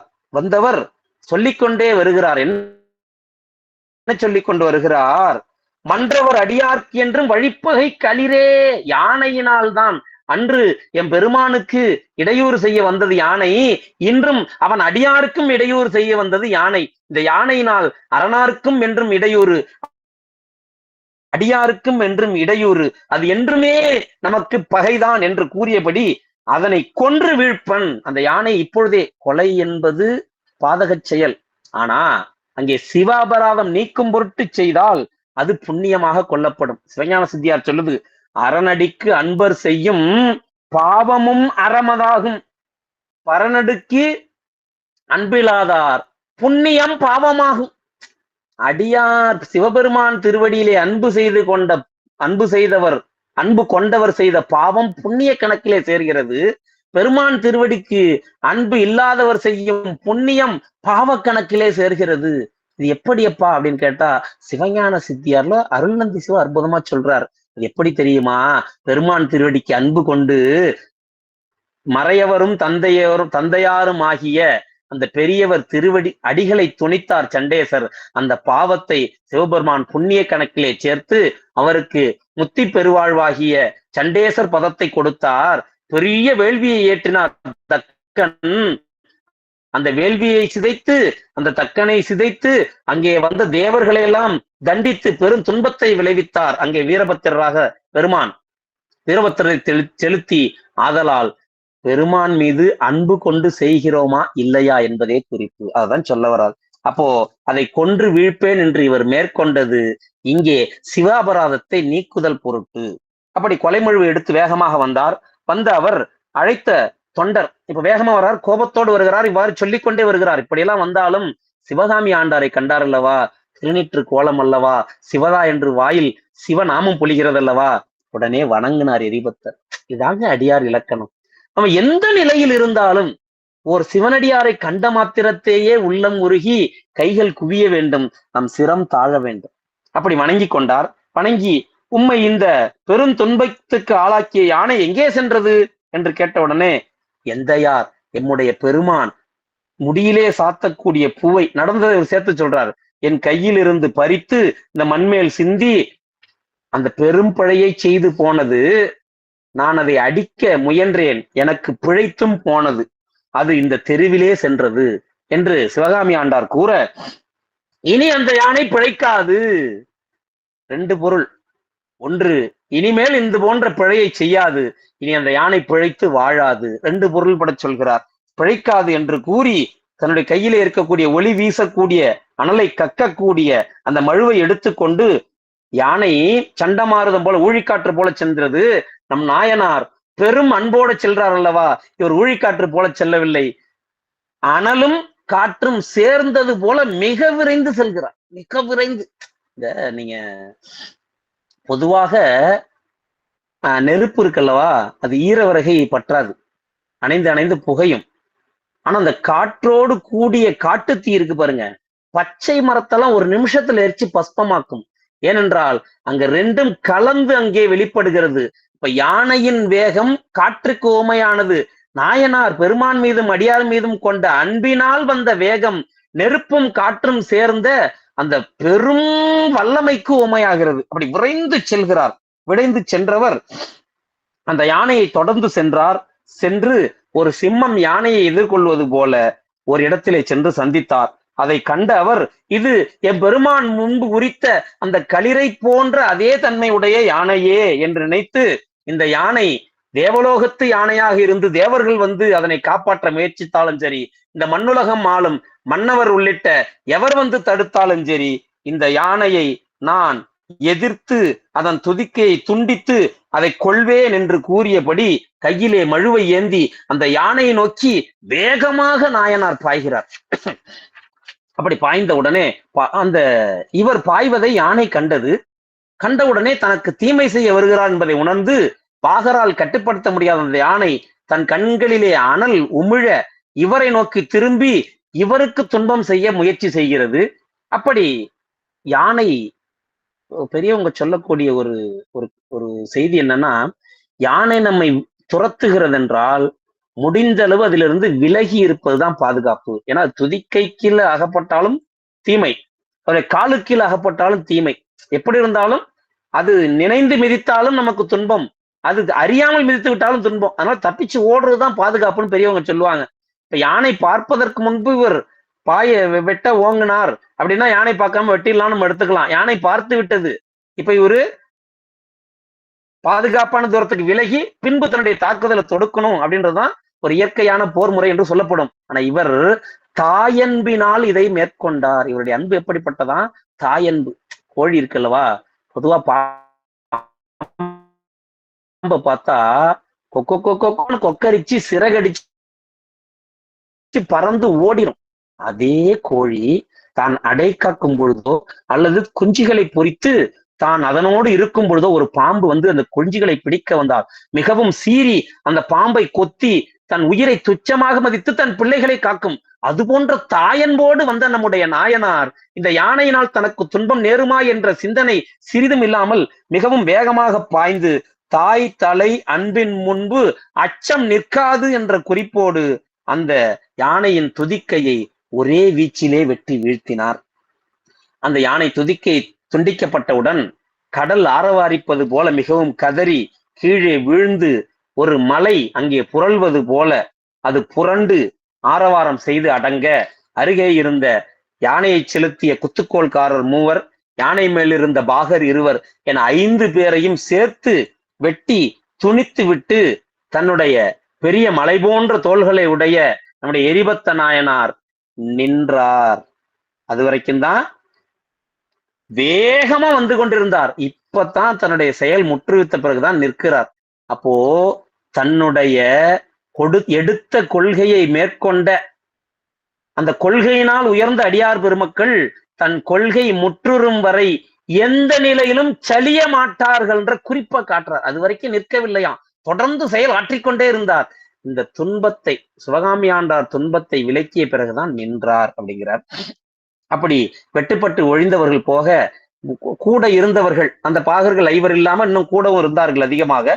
அவர்கள் தப்பி ஓடி அந்த அரசனுடைய அரண்மனை வாயில் காவலர்களிடம் சென்று யானையும் பாகர்களும் இறந்தார்கள், உடனே இதை அரசனுக்கு தெரிவியுங்கள் என்ற உடனே அந்த செய்தியை கேட்ட அந்த வாயில் காவலர்கள் உள்ளே ஓடி சென்று அரசன் திருவடிகளை வணங்கி, எதிரிகளே இல்லாத மன்னர் மன்னா, உம்முடைய பட்டத்து யானையாகிய பட்டவர்த்தனம் சிலரால் கொல்லப்பட்டது. அப்ப செய்தி தெரிந்து விட்டது. இவர்கள் பாகர்கள் சொன்னது யானையும் பாகர்கள் ஐவரும் பட்டார்கள் தான் செய்தி. ஆனா உள்ளே சென்று சொல்லும் பொழுது சிலர் சேர்ந்து யானையை கொன்று விட்டார்கள் என்ற செய்தி சொன்ன உடனே மன்னவர் எதிரிகளே இல்லாதவர் நம்முடைய புகழ்ச்சோழர், அப்படிப்பட்ட மன்னர், அவர் எதிரி இல்லாமல் மண்ணை, அந்த நாட்டினை, அதாவது உலகத்தை அமைதியான முறையிலே காத்து வரக்கூடியவர். இப்ப எதிரியோ யாரோ தீங்கு செய்து விட்டார் என்றதை தெரிந்த உடனே அவருடைய தோல் துடித்தது. அவர் கழுத்திலே மலர் மாலை அணிந்திருந்தார், அதிலே வண்டுகள் மொய்த்து கொண்டிருந்தது. தோல் துடித்த வேகத்திலே மாலை அசைய வண்டுகள் ரீங்கரித்து எழுந்தன. அப்படிப்பட்ட நம்முடைய புகழ்ச்சோழ மன்னர் மிகவும் பொங்கும் சீற்றத்தினாலே இதனை யார் செய்தார் என்று கேட்கவில்லை. இதுதாங்க, கோபம் மேலிட்டு விட்டால் அங்கே சித்தம் வேலை செய்யாது. ஒருவேளை கேட்டிருந்தாரானால் இவ்வளவு பெரிய புராணமே இங்க நடந்திருக்காது.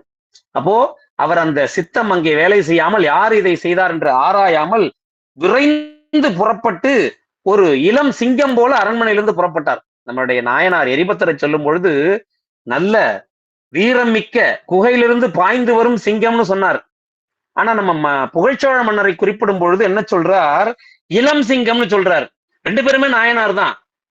இங்க சேக்கிழாருக்கு ஏற்றத்தாழ்வு கிடையாது. அப்ப அவரை சிங்கம் என்று சொன்னவர் இவரை இளஞ்சிங்கம் என்று ஏன் சொன்னார்? சிங்கத்தை விட இளஞ்சிங்கம் ஒருபடி கீழே. ஏன்னா சிங்கத்தின் முன் இளஞ்சிங்கத்தால் எதிர்த்து நிற்க முடியாது. என்ன குறிப்புன்னா, இருவரும் நாயனாரே. ஆனால் எரிபத்தர் சிவ அபசாரம் நிகழ்ந்ததை கண்டு அங்கே உடனே சென்று அதை களைந்து நிற்கிறார். இவரும் நாயனார். இவருக்கு அந்த செய்தி தெரியாமல் இவர் அரண்மனையிலே தன் கடமையை ஆற்றிக் கொண்டிருக்கிறார். ஆதலால் தொண்டிலே இவரை விட அவர் ஓங்கி நிற்பதால் அவர் சிங்கம். இவர் சிவனடியாராகவே இருந்தாலும் இவர் இன்னும் இந்த செய்தியை அறியாமல் அதை களையாமல் இருப்பதால் இவர் இளஞ்சிங்கம். ஆனால் ரெண்டு பேரும் நாயனார், ரெண்டு பேரும் அடியார் என்ற குறிப்புல ரெண்டு பேரும் சிங்கம் என்றார். இன்னொன்று, இந்த புராணத்துக்குரிய தலைவர் எரிபத்த நாயனார் என்பதால் அவரை சிங்கம் என்று கூறியது தகும் அப்படின்றது இன்னொரு குறிப்பு. உடனே அங்கிருந்து புறப்பட்டு வேகமாக அவர் வந்த நிலையை கண்டவுடனே மந்திரிகள், படைத்தலைவர்கள் எல்லாம் சேர்ந்து எல்லா படைகளையும் எழுப்பி உடன் செலுத்துகிறார்கள். தேர்ப்படை கிளம்பியது, குதிரைப்படை கிளம்பியது, யானைப்படை கிளம்பியது. அதோடு சேர்ந்து காலாட்படை. இந்த காலாட்படை வில், வேல், வாள், தண்டு, சக்கரம், மழு, சூலம் எல்லாத்தையும் எடுத்துக்கொண்டு மிகுந்த கோபத்தோடு காலாட்படை 4 வகை படையும் வருகிறது. அது வரக்கூடிய அந்த ஆரவாரம் எப்படி இருந்தது என்றால், அவர்களை ஊக்கப்படுத்தக்கூடிய சங்கு, தாரை, காலம், பேரிகை, உடுக்கை, பறை, சல்லரி, மேளம் என இவற்றையெல்லாம் இசைத்து கொண்டு அவர்களை வேகமாக செலுத்தினார்கள். வார் பாண்டுன்னு பேர். போர் நிகழும் பொழுது இந்த முழவு ஓசை, இந்த பறை ஓசை இருக்கல்லவா, இந்த முழவு தான் போர் வீரர்களை செலுத்தும். இது அந்த காலத்திலிருந்து உள்ள மரபு. பெரிய பெரிய புராணங்களிலே போர் நிகழ்ந்தது எல்லாம் பார்க்கும் பொழுது அந்த போரிலே பல ஆயுதங்கள் மோதும் ஓசை கேட்கும் பொழுது போர் புரியக்கூடியவர்களுக்கு அந்த ஓசையிலே தன் தலைவர்கள் சொல்லும் அந்த உத்தரவாகிய கமாண்ட்னு இங்கிலீஷ்ல சொல்லுவாங்க இல்லையா, உத்தரவு செவியிலே கேட்காது என்ற காரணத்தால் இந்த பறைகளை முழங்கி, அந்த முழவுகளை முழக்கித்தான் அவர்களுக்கு ஆணை பிறப்பிப்பார்கள். அது அவர்களை ஊக்கமும் படுத்தும், வழியும் செலுத்தும். அப்படிப்பட்ட அந்த வாத்தியங்கள் எல்லாம் முழங்க அது வானின் ஆரவாரத்தை தனக்குள் அடக்கி மிகவும் கிளர்ச்சியோடு விளங்க 4 வகை படையும் புறப்பட்டு சென்றது. அப்படி செல்லும் பொழுது வாத்தியத்தின் ஓசை அங்கே ஒரு பக்கம் விளங்க, படைக்கலம் மோதம் ஒளி ஒரு பக்கம் விளங்க, குதிரை கழுத்துமணி ஒரு பக்கம் அங்கே இசைக்க, யானை முழக்கம் ஒரு பக்கம் அங்கே முழங்க, தேரின் சீற்ற ஒளி ஒரு பக்கம் கேட்க, வீரர்களின் வீர ஆவேச ஒளி, இப்படி 6 விதமான ஒளிகள் ஒலித்தன. அவை அனைத்தும் ஊழிக்காலத்து அந்த கடலின் சீற்றம் போல பேரொளியாக விளங்கின. 7 விதமான ஒளிகளை காட்டுகிறார் சேக்கிழார். ஒன்றுக்கு துவைப்பு என்று பெயர் கொடுத்தார், ஒன்றுக்கு ஒளி என்று பெயர் கொடுத்தார், ஒன்றுக்கு இசைப்பு என்று பெயர் கொடுத்தார், ஒன்றுக்கு முழக்கம் என்று பெயர் கொடுத்தார், ஒன்றுக்கு சீற்றம் என்று பெயர் கொடுத்தார், ஒன்றுக்கு ஆர்ப்பு என்று பெயர் கொடுத்தார், ஒன்றுக்கு களிப்பு. என்ன தமிழ்ங்க! இப்படிப்பட்ட தமிழை எல்லாம் நாம் இன்று பார்க்க முடியுமா? தெய்வ கவி நலம் சிவம் மணக்கும் செய்யுள் எல்லாம் எவ்வளவு அற்புதமாக பாடியிருக்கிறார் பாருங்க. நம்ம இன்னொரு இடத்துல பார்க்கலாம். இத நாட்டுச்சிறப்பு சொல்லும் பொழுது, ஆலை பாய்பவர் ஆர்ப்புறும் ஓலவும் சோலை வாய்வண்டு இறைத்தெழும் சும்மையும் ஞாலம் ஓங்கிய நான்மறை ஓதையும் வேலை ஓசையின் மிக்கு விளங்கும் மால் என்று 4 வித ஓசையை ஒரு பாடல வச்சு காட்டியிருப்பார் முன்னாடி. அதுபோல இங்க 7 வகையான ஒலிகளை ஒரு பாடலிலே வைத்து அற்புதமா காட்டுறார். இப்படி அந்த ஊழிக்காலத்து பெரும் ஆரவாரம் போல அவை புறப்பட்டு வந்தன. அந்த 4 விதமான படை உறுப்பு அந்த சேனையெல்லாம் அங்கே புறப்பட்டு வர, அங்கே ஊழிக்காலத்திலே திரண்டு வரக்கூடிய அந்த பெரிய காற்று அது சுழன்று வருவது போல அந்த படை வர, அவற்றையெல்லாம் முந்தி கொண்டு நம்முடைய அரசர் யாரு, புகழ்ச்சோழ நாயனார் தானை பின்தொடர, இது வேகமா வருது, அது பிந்தும்படி இவர் முந்தி சென்று கொண்டு இருக்கிறார். எவ்வளவு அவருடைய விரைவை காட்டுறார் பாருங்க. அந்த படைகள் வேகமாக வந்த படை பிந்த இவர் முந்தி சென்று கொண்டிருக்கிறார். அரச வீதி என்று சொல்லக்கூடிய ராஜபாட்டையிலே செல்கிறார். இப்படி சென்று சேர்ந்த பொழுது கடுவிசை முடுகி மிகவும் வேகமாக சென்று அந்த படுகளம் என்று சொல்லக்கூடிய இந்த யானையும் பாகரும் பட்ட களத்தை சென்று அணைந்தார். அங்கு மாற்றவர் என்று சொல்லக்கூடிய பகைவர் எவரையும் காணவில்லை. ஒளிமிக்க மழுவினை கையில் ஏந்தி 2 துதிக்கை உடைய யானை போல, இறந்து போனது ஒரு துதிக்கை உடைய யானை, அங்கே நிற்பது 2 துதிக்கையை ஏந்திய யானை போன்ற நம்முடைய நாயனார் பட்ட யானை. அந்த யானையை அடுவித்த பெரிய களிறு போன்ற, அடுவித்த என்றால் அதை வீழ்த்திய பெரிய களிறு போன்று நிற்கக்கூடிய அன்பராகிய எரிபத்த நாயனாரையே கண்டார். அந்த யானையானது ஒரு பெரிய மலையிலிருந்து அருவி சிந்தும் பொழுது அந்த அருவி பொத்துகளை எல்லாம் அடித்து வரும் அல்லவா, அதுபோல இந்த யானையின் துதிக்கை வெட்டப்பட்ட உடனே அதில் அந்த துதிக்கை வழியாக குருதி பாய்ந்து அப்படியே அந்த யானை புரண்டு அதன் ஆவி அடங்கி அப்படியே கிடக்கிறது. அதன் முன்பு நிற்கக்கூடியவர் யார் என்று கேட்டால், திருக்கூத்து மன்றிலே நிகழ்த்தக்கூடிய எம்பெருமான் கைலை மலையானுக்கு அடியவர். இப்ப இவர் நம்மளுடைய மன்னருடைய எண்ணம் என்ன அப்படின்னா, அடியார் இங்கே நிற்கிறார், அப்ப அடியார் இங்கே கொலை செய்திருக்க மாட்டார் என்று உள்ளத்திலே கொண்டார். கொண்டு விட்டு யானையும் பாகரையும் கொன்று தான் வென்றோம் என்று இருமாப்புடன் இங்கே இருப்பவர் எவர், வென்றவர் எவர் அப்படின்னு சொல்லி அங்கே மிகவும் சினத்தோடு கேட்டார்.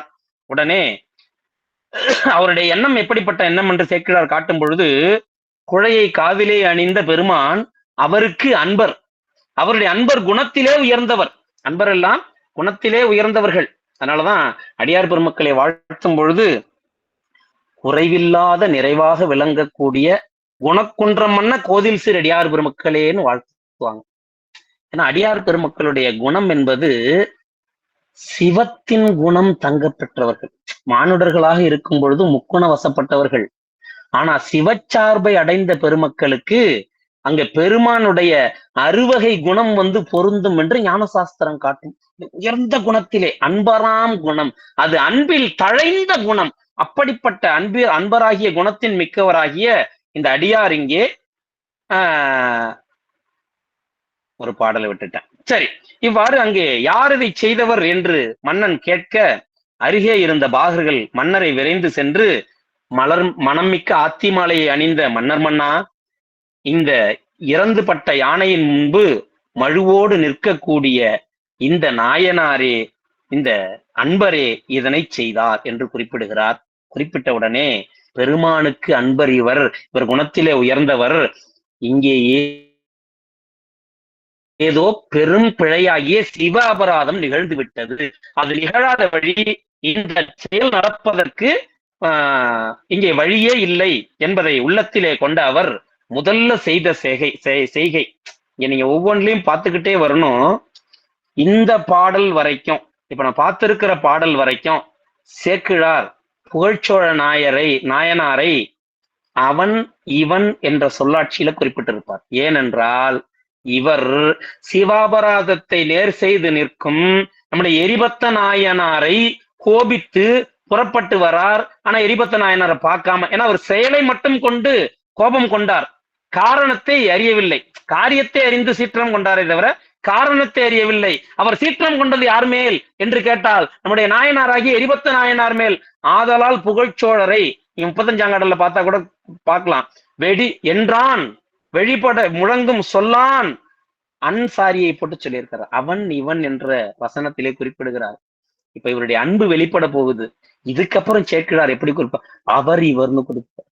இப்ப சேக்கிழார் பாருங்க, அடியார் மீது ஒருவர் மாற்று எண்ணம் கொண்டு அவரை கோபித்தால் அவரை ஒரு அடி விலக்கி வைக்கிறார். அடியார் மீது அன்பு கொண்டு அரணார் மீது அன்பு கொண்டு ஒருவர் இருப்பதை கண்டால் அவருக்கு அணுக்கமாகி அவரை உயர்ந்த ஆர்விகுதி போட்டு சேக்கிழார் பாடுவார். இது சேக்கிழார் நீங்க பெரிய புராணத்துல நிறைய நுட்பங்களை பார்க்கலாம். அவ்வளவும் அது நம்மை எல்லாம் இந்த சிவநெறி என்பது என்ன என்பதை விளங்க வைக்கக்கூடிய ஞான அமுதம். அது பாடல் அல்ல, சிவநெறியை விளங்க வைக்கும் ஞான அமுதம். அப்படி பாடுவார். உடனே இந்த மன்னர் உடனே முதல்ல என்ன செய்தார்? சேனைகளை விலக்கினார். அனைவரும் திரும்பி செல்லுங்கள் என்று 4 வகை படையையும் விலக்கிவிட்டு அந்த கொற்ற குதிரையாகிய அரசமா புறவியிலே வந்தவர் முதலிலே குதிரையிலிருந்து இறங்கினார். குதிரையிலிருந்து விளங்கியவர் யாரோ அல்ல, இந்த உலகத்தையே காக்கும் மன்னன். அவர் சிம்மாசனத்திலிருந்து அனைத்தையும் செலுத்தலாம். இந்த நாயனார் முன்பு குதிரை மீது கூட இருப்பதற்கு கூட அவர் உள்ளம் கொள்ளவில்லை. அடியார் கீழே நிற்க யான் குதிரை மீது இருப்பதா, முதலில் இறங்குவோம் என்று மன்னர் குதிரையிலிருந்து இறங்கினார். இறங்கி வந்து இந்த நாயனாரை அருகே சென்றார். சென்று இந்த அவருடைய சித்தத்துல என்ன ஓடுது பாருங்க, இந்த பெரிய யானை இறந்தது, அதை பத்தி ஒண்ணும் இல்ல.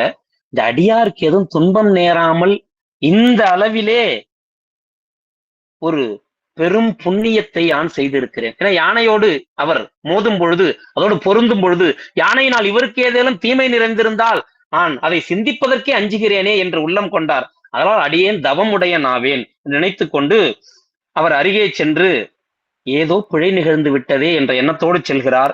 அப்படி செறிந்து உடனே போய் அடியார் முன்பு வணங்குகிறார். இவரை உலகம் வணங்கி நிற்கிறது, புகழ்ச்சோழர. இவர் அடியார் முன்பு சென்று வணங்குகிறார். அன்பன்பும் தொழுது சென்று, இது அறிந்திலேன், நீங்க தான் இதை செய்தீர்கள் என்பது எனக்கு தெரியாது. அங்கு கேட்டது ஒன்று, சற்றனர் சிலராம், சிலர் சேர்ந்து கொன்றார்கள் என்று செய்தியை கேள்வியுற்றேன். அது ஒரு பக்கம் இருக்கட்டும், ஏதோ அபராதம் நிகழ்ந்துள்ளது. குணமே வடிவான தாங்கள் சினந்து இந்த களிற்றையும் பாகரையும் துணித்துள்ளீர்கள். அந்த அபராதத்திற்கு யானையும் பாகரும் துணித்தது போதுமா? எப்படி கேட்கிறார் பாருங்க. அதை துணித்தது போதுமா? தயவு செய்து அதற்குரிய பதில் மொழியை மட்டும் கூறுங்கள் அப்படின்னு கேட்டார். கேட்ட உடனே இப்பதான் நடந்த விஷயத்த சொல்றார் எரிபத்த நாயனார். நம்முடைய புகழ்ச்சோழரை நோக்கி சென்னி அப்படின்னு கூப்பிட்டார். சென்னினா என்ன பொருள் தெரியுமா? சிவபெருமான் திருவடியை தன் சிரசிலே சூடிக்கொண்ட சோழனேன்னு பொருள். சிவபெருமான் திருவடியை நீ சிரசிலே சூடிக்கொண்டவன், அப்படியானால் அவர் அடியாரையும் நீ சிரசிலே சூடிக்கொண்டவன். அந்த அடியாருக்கு இடர் ஏற்பட்ட பொழுது அந்த இடர் என்பது உன்னுடைய கிரீடத்தை ஒரு எதிரி தாக்கியது போல. கிரீடம் வீழ்ந்தால் ராஜா வீழ்ந்ததற்கு சமம். இங்க அடியாருக்கு துன்பம் நேர்ந்தது, அதை நீ உன் துன்பமாக நினைந்து நேரம் மாத்தி இருக்கணும். இதுவரைக்கும் நீ மாத்தல. குறிப்பு. இன்னொன்னு, சோழர்கள் மட்டுமே சைவ சமயத்தை விட்டு என்றும் மாறாத பெருமக்கள். சேரர்களும் மாறிவிட்டார்கள், பாண்டியர்களும் மாறிவிட்டார்கள். அதெல்லாம் நம்ம நிறைய வரலாறு பார்க்கலாம். அப்படிப்பட்ட சென்னி இந்த வேழமானது சிவகாமி ஆண்டார் பெருமானுக்கு சாத்துவதற்கு கொண்டு வந்த பள்ளித்தாமத்தை பறித்து கீழே சிந்தியது, ஆதலால் இது வீழும்படி துணித்தேன் என்றார். உடனே தொடர்ந்து சொல்கிறார், அந்த மாதங்கமாகிய யானை தீங்கு செய்தது, அது ஐந்தறிவுடைய விலங்கு, அது தீமை செய்தது கூட அறியாமையில் செய்திருக்கலாம். அதை செலுத்தக்கூடிய குத்துக்கோள்காரர்களும் பாகர்களும் அந்த தீமையை விலக்கி இருக்க வேண்டும். ஆறறிவுடையவராக அவர் இருந்தும், அறிவிலே உயர்ந்தவராக இருந்தும் அவர் தடுக்காத காரணத்தால் அவரும் என்னால் வீழ்த்தப்பட்டார். இதுவே இங்கு நிகழ்ந்தது. இதை சொன்ன உடனே மன்னர் அங்கே, பெருமானே, எம் தலைவரே, அடியார் தாங்கள் இந்த அபராதத்திற்கு இவர்களை தண்டித்தது போதாது. அந்த யானை என்னுடைய பட்டத்து யானை, அதற்குரியவன் நான். இந்த பாகர்கள் என்னிடம் ஊதியத்திற்கு பணி செய்பவர்கள், அவர்களுக்கு தலைவன் நான். ஆதலால் அந்த தொண்டர்களையும் யானையும் இங்கே துணித்தது பத்தாது, அடியேனையும் கொல்ல வேண்டும். அன்புல உச்சம் போறார், அன்புல உச்சம் போறார். இப்பதான் இவருக்கு ஆர்விகுதி போட்டு ஏத்துறார் சேக்கிழார். என்னையும் கொல்ல வேண்டும், ஆனால் யானையும் பாகர்களையும் கொன்றீர்களே, அந்த மங்கள மழு, அந்த மழுவானது மங்கள வடிவானது. இது அடியாருடைய அரணாருடைய அடியாராகிய தாங்கள் ஏந்தியது. அதனால் கொல்லப்படும் தவம் எனக்கு இல்லை, அது வழக்கும் இல்லை. ஆதலால் என்னுடைய உடைவாளால் கொள்வீர்களாக என்று தன்னுடைய உடைவாளை உருவினார். அதற்கு தீர்வு காண்பவராக அப்படி உடைவாளை உருவி நீட்டக்கூடிய மன்னனை கண்டார் நாயனார். கெட்டேன், அந்தமில் புகழான் அன்புக்கு அளவின்மை கண்டேன். இந்த புகழ்ச்சோழருக்கு பெருமான் மீதும் அடியார் மீதும் எவ்வளவு அன்பு, எவ்வளவு அன்பு! அதை அறியாமல் அவர் தன்னை கொல்வதற்கு உடைவாளை இன்று உருவி கொடுக்கும் நிலைமைக்கு நான் செலுத்திவிட்டேனே, நான் இருந்து பயனில்லை, நான் கெட்டேன் என்று சிந்தை நொந்தார் எரிபத்தனார். ஒருத்தருக்கு ஒருத்தர் அன்பு பத்தீங்களா? இவர் என்னை கொல்லுங்கள் என்கிறார், நான் கெட்டேன், சிவ அபராதம் புரிந்து விட்டால் இவர் கலங்குகிறார். உடனே உள்ளத்திலே சிந்தனை ஓடுகிறது, தன்னைத்தானே அவர் தன் உயிரை மாய்த்துக் கொள்வார் என்று அஞ்சி அவர் அந்த நிலையை மாற்றுவதற்காக ஒரு உடைவாளை வாங்கினார். வாங்கின உடனே அங்கே அந்த வாங்கிய தொண்டர் முன்பு இவர் தொழுகிறார். தொழுது, என்னை வாளினால் கொன்று என் பிழையை தீர்ப்பதன் பொருட்டு இங்கே நீங்கள் பெரும் உதவி செய்தீர்கள் என்று அவர் முகத்திலே ஒரு புன்னகை தோன்றியது, உவப்பு தோன்றியது. எனக்கு பெரும் உதவி செய்தீர்கள் என்று அவர் முகத்திலே ஒரு பெரும் புன்னகையும் உவப்பும் தோன்றியது. அதை கண்டார். அதை கண்டவுடனே எரிபத்தர் அஞ்சினார். ஏன் அஞ்சினார்? அடுத்த பாடல சொல்றாரு, இந்த யானையும் பாகரும் மடிய என்னுடைய பிழையை தீர்ப்பதற்கு என்னையும் கொல்லுங்கள் என்று ஒரு உடைவாளை உருவி கொடுத்தார். நான் கொல்ல போகிறேன் என்று நினைந்து அவர் தற்பொழுது மகிழ்கிறார். அவர் முகத்திலே ஒரு களிப்பு தோன்றுகிறது, உவப்பு தோன்றுகிறது. இவர் என்னை கொன்று தற்பொழுது என் சிவாபராதத்தை நீக்கப் போகிறார் என்று மகிழ்கிறார். அவர் உள்ளத்திலே இவர் தன்னை கொல்ல போகிறார் என்ற எண்ணமாகிய சிவாபராதம் தற்பொழுது யான் செய்து விட்டேன். இவர் ஒன்னும் செய்யல, இவர் சிவபராதத்தை நேர் செய்வதற்காகத்தான் இங்கே வந்தார், அதை செய்தார். ஆனா மன்னர் உள்ளத்திலே இவர் என்னை கொன்று சிவாபராதத்தை நேர் செய்ய போகிறார் என்ற எண்ணம் தோன்றுவதற்கு நான் காரணமாகிவிட்டோமே, அது சிவாபராதம். அப்ப எவ்வளவு அடியார் மீதும் அரணார் மீதும் நம் எரிபத்த நாயனாருக்கு அன்பு! இந்த அன்பு தாங்க தலைமை சான்ற அன்பு. இதத்தான் சேக்கிழார் எல்லா புராணங்களிலும் விரித்து காட்டுகிறார். இந்த அன்பு தான் நம்மை பெருமான் திருவடிக்கு செலுத்தும். இதுதான் பெரிய புராணம் காட்டக்கூடிய உண்மை. அப்படி நினைந்து, சரி, என்னால் இவர் தன் உயிரை விடுவதை தடுக்க முடியாது. ஏனென்று கேட்டால் அவர் மன்னர் ஒண்ணு. இரண்டாவது, இங்கே நான் என் கண் முன்னிலையிலே அவர் தன்னை மாய்த்து கொள்ளாமல் தடுத்தாலும் பின்பு வேறு பக்கம் சென்று தன் இன்னுயிரை மாய்த்து கொண்டால் என்னால் தடுக்க முடியாது. என்னால் ஒன்று செய்ய முடியும், என்னுடைய இன்னுயிரை அதற்கு முன்பு நான் மாய்த்துக் கொள்வேன் என்று கையில உடைவாள் இருக்கிறது, அதனால் அதற்கு குறையும் இல்லை என்று தன்னுடைய கையில் இருந்த உடைவாளை விரைந்து கழுத்திலே பூட்டினார். இந்த கழுத்திலே பூட்டிய அந்த நொடியிலே நம்முடைய மன்னர் புரிந்த, அவர் வாளை கழுத்திலே பூட்டிய செய்கையை கண்ட நம்முடைய புகழ்ச்சோழ நாயனார், பெரியோர் செய்கை இருந்தவாறு கெட்டேன் என்று சென்று விரைந்து சென்று அவருடைய கையையும் வாளையும் இறுக பிடித்துக் கொண்டார் புகழ்ச்சோழர். இப்போ நம்முடைய நாயனார் கையிலே வாளை பிடித்து கழுத்திலே பொருத்தி இருக்கிறார். புகழ்ச்சோழர் கையையும் பிடித்திருக்கிறார், வாளையும் பிடித்திருக்கிறார், இறுக்கி பிடித்திருக்கிறார். நம் புகழ்ச்சோழர் எப்படிப்பட்ட தோலை உடையவர் என்று கேட்டால், அது வீரத்தினால் விளைந்த மலை போன்ற தோலை உடையவர். இறுக்கி வேற பிடிச்சிருக்கிறார். நம்முடைய எரிபத்த நாயனாருக்கு துன்பம் விளைந்ததாம். இறுக்கி பிடிப்பதால் வந்த துன்பமா அது? அல்ல, அல்ல. அவர் அரணடியார் அல்லவா, என் உயிரை மாய்த்து கொள்ள வேண்டும் என்று நினைத்தேனே, அந்த செயலை செய்ய முடியவில்லையே, இங்கு என்னால் அந்த செயலை மேற்கொள்ள முடியவில்லையே என்ற துன்பம். அந்த துன்பத்தை தான் அங்க சொல்றாரு. வளவனார் விடாது பற்ற மாதவர் வருந்தி நிற்ப. இவங்க ரெண்டு பேருக்கும் தற்பொழுது ஒருவர் உயிரை ஒருவர் மாய்த்து கொள்ளவாகிய துன்பம் இங்கே விளைந்தது. புராணத்துல பார்த்த முறையிலே இவர் என்னை கொல்லுங்கள் என்று கொடுத்தார், அந்த உடைவாளை கொண்டு இவர் தன்னை மாய்த்துக் கொள்ள முயன்றார். இந்த துன்பம் எல்லாம் விளைந்ததே, இது எதனால் விளைந்த துன்பம் என்று தெரியுமா? இது அளவில்லாத அன்பினால் வந்த துன்பம். இதுதாங்க சேக்கிழார் ரொம்ப அழகாக இந்த புராணத்தை வடித்து காட்டக்கூடிய இடம். இது அளவில்லாத அன்பினால் விளைந்த துன்பம். அதை அகற்றுவதன் பொருட்டு பெருமான் தன்னுடைய அசரீரி வாக்கினால் மேலிருந்து உலகவர் கேட்கும்படி பின் வருமாறு கூறுகிறார். தொழுந்தகை அன்பின் மிக்கீர். நம்முடைய புகழ்ச்சோழ நாயனாரின் அன்பும் இந்த புராண தலைவராகி எரிபத்த நாயனாரின் அன்பும் நம்மால் மேற்கொள்ளத்தக்கது அல்ல, அது நம்மால் வணங்கத்தக்கது. அதான் தொழும் தகை அன்பு. இது அந்த அளவுக்கு நாம் இன்னும் பக்குவப்படவில்லை. அதனால் அந்த அன்பு உயர்ந்தது. நாம் அதை வணங்கி வணங்கி வணங்கி அந்த நிலையை நாமும் பெறுவதற்கு முயற்சிக்கத்தான் முடியும். அப்படி தொழும் தகை அன்பின் மிக்கவராகிய உங்கள் தொண்டின் பெருமையை இந்த உலகத்திற்கு அறிவிக்கும் பொருட்டே இன்று நான் இந்த யானை மலரை சிந்தும்படி செய்தேன் என்று பெருமான் அசரீரி வாக்கு அங்கே தோன்றிய மாத்திரத்தே யானையும் பாகரும் உயிர் பெற்று எழுகிறார்கள். மனுநீதிச்சோழர் புராணம் போலவே இந்த இடமும் ரொம்ப அற்புதமா இருக்கும். உயிர் பெற்று எழுகிறார்கள். உடனே நாயனார் கழுத்திலே பிடித்திருந்த வாளை விட்டு விட்டு எரிபத்த நாயனார் நம்முடைய புகழ்ச்சோழர் திருவடியிலே விழுந்தார். புகழ்ச்சோழ நாயனார் தன்னுடைய கையிலே இருந்த வாளை தூர எறிந்து அவர் நம்முடைய எரிபத்த நாயனார் திருவடியிலே வீழ்கிறார். திருஞான சம்பந்தர் திருநாவுக்கரசரும் வணங்கிக் கொள்வார்கள் அல்லவா? அது போன்ற அற்புதமான நிலை. 2 நாயன்மார் பெருமக்கள் ஒருவர் திருவடியை இன்னொருவர் வணங்கிக் கொள்ளும் அற்புத காட்சி. இப்படி இவர்கள் வணங்கிக் கொள்ள மாணவர்கள் மேலிருந்து குளிர்ச்சியுடைய மது பொருந்திய கற்பக மலரை வாரி தூவினார்கள். இருவரும் வானில் எழுந்த அசரீரி வாக்காகிய பெருமானுடைய திருவருளை ஒருவருக்கொருவர் உள்ளத்திலே நினைந்து அந்த பெருமான் திருவருளை போற்றி மகிழ்ந்தார்கள்.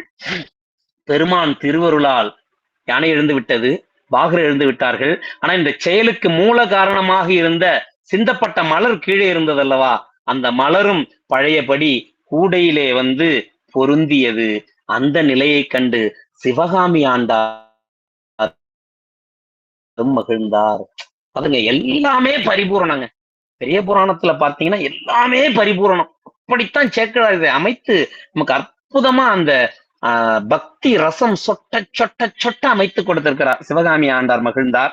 உடனே மன்னவர் அங்கே மிகவும் மகிழ்ச்சியோடு அவரை அணைந்து பாகரும் யானையும் அருகே வந்து நின்றன. உடனே நம்முடைய தொண்டராகிய எரிபத்த நாயனார் மன்னரை கும்பிட்டு சொன்னார், அடியேனேன் கழிப்ப நான் மகிழ்வெய்தும் பொருட்டு இந்த பெரிய உயர்ந்த களிற்றின் மீது ஏறி தாங்கள் செல்ல வேண்டும். வந்தது குதிரையில், போகச் சொல்வது யானையில். குறிப்பு என்ன அப்படின்னா, குதிரை என்பது யோகத்திற்கு குறியீடு, யானை என்பது ஞானத்திற்கு குறியீடு. இப்ப பாருங்க, நாம் ஒரு அடியாரை சென்று பொருந்தும் பொழுது நாம் யோக நெறியிலே பரிபூரணம் எய்தியிருந்தாலும் அடியார் சார்போடு நாம் இருக்கும் நிலையில்தான் நமக்கு ஞான சார்பு பொருந்தும். அந்த குறிப்பை காட்டுறார் சேக்கிழார், நுட்பமா காட்டுறார். அப்போ வந்தது குதிரையில் யானையிலே எழுந்தருளுங்கள் என்று கூறியவுடனே நம்முடைய மன்னராகிய புகழ்ச்சோழ நாயனார் அவருடைய பணியை சிறமேற்கொண்டு உடனே மகிழ்ச்சியா போய் ஏறிடல.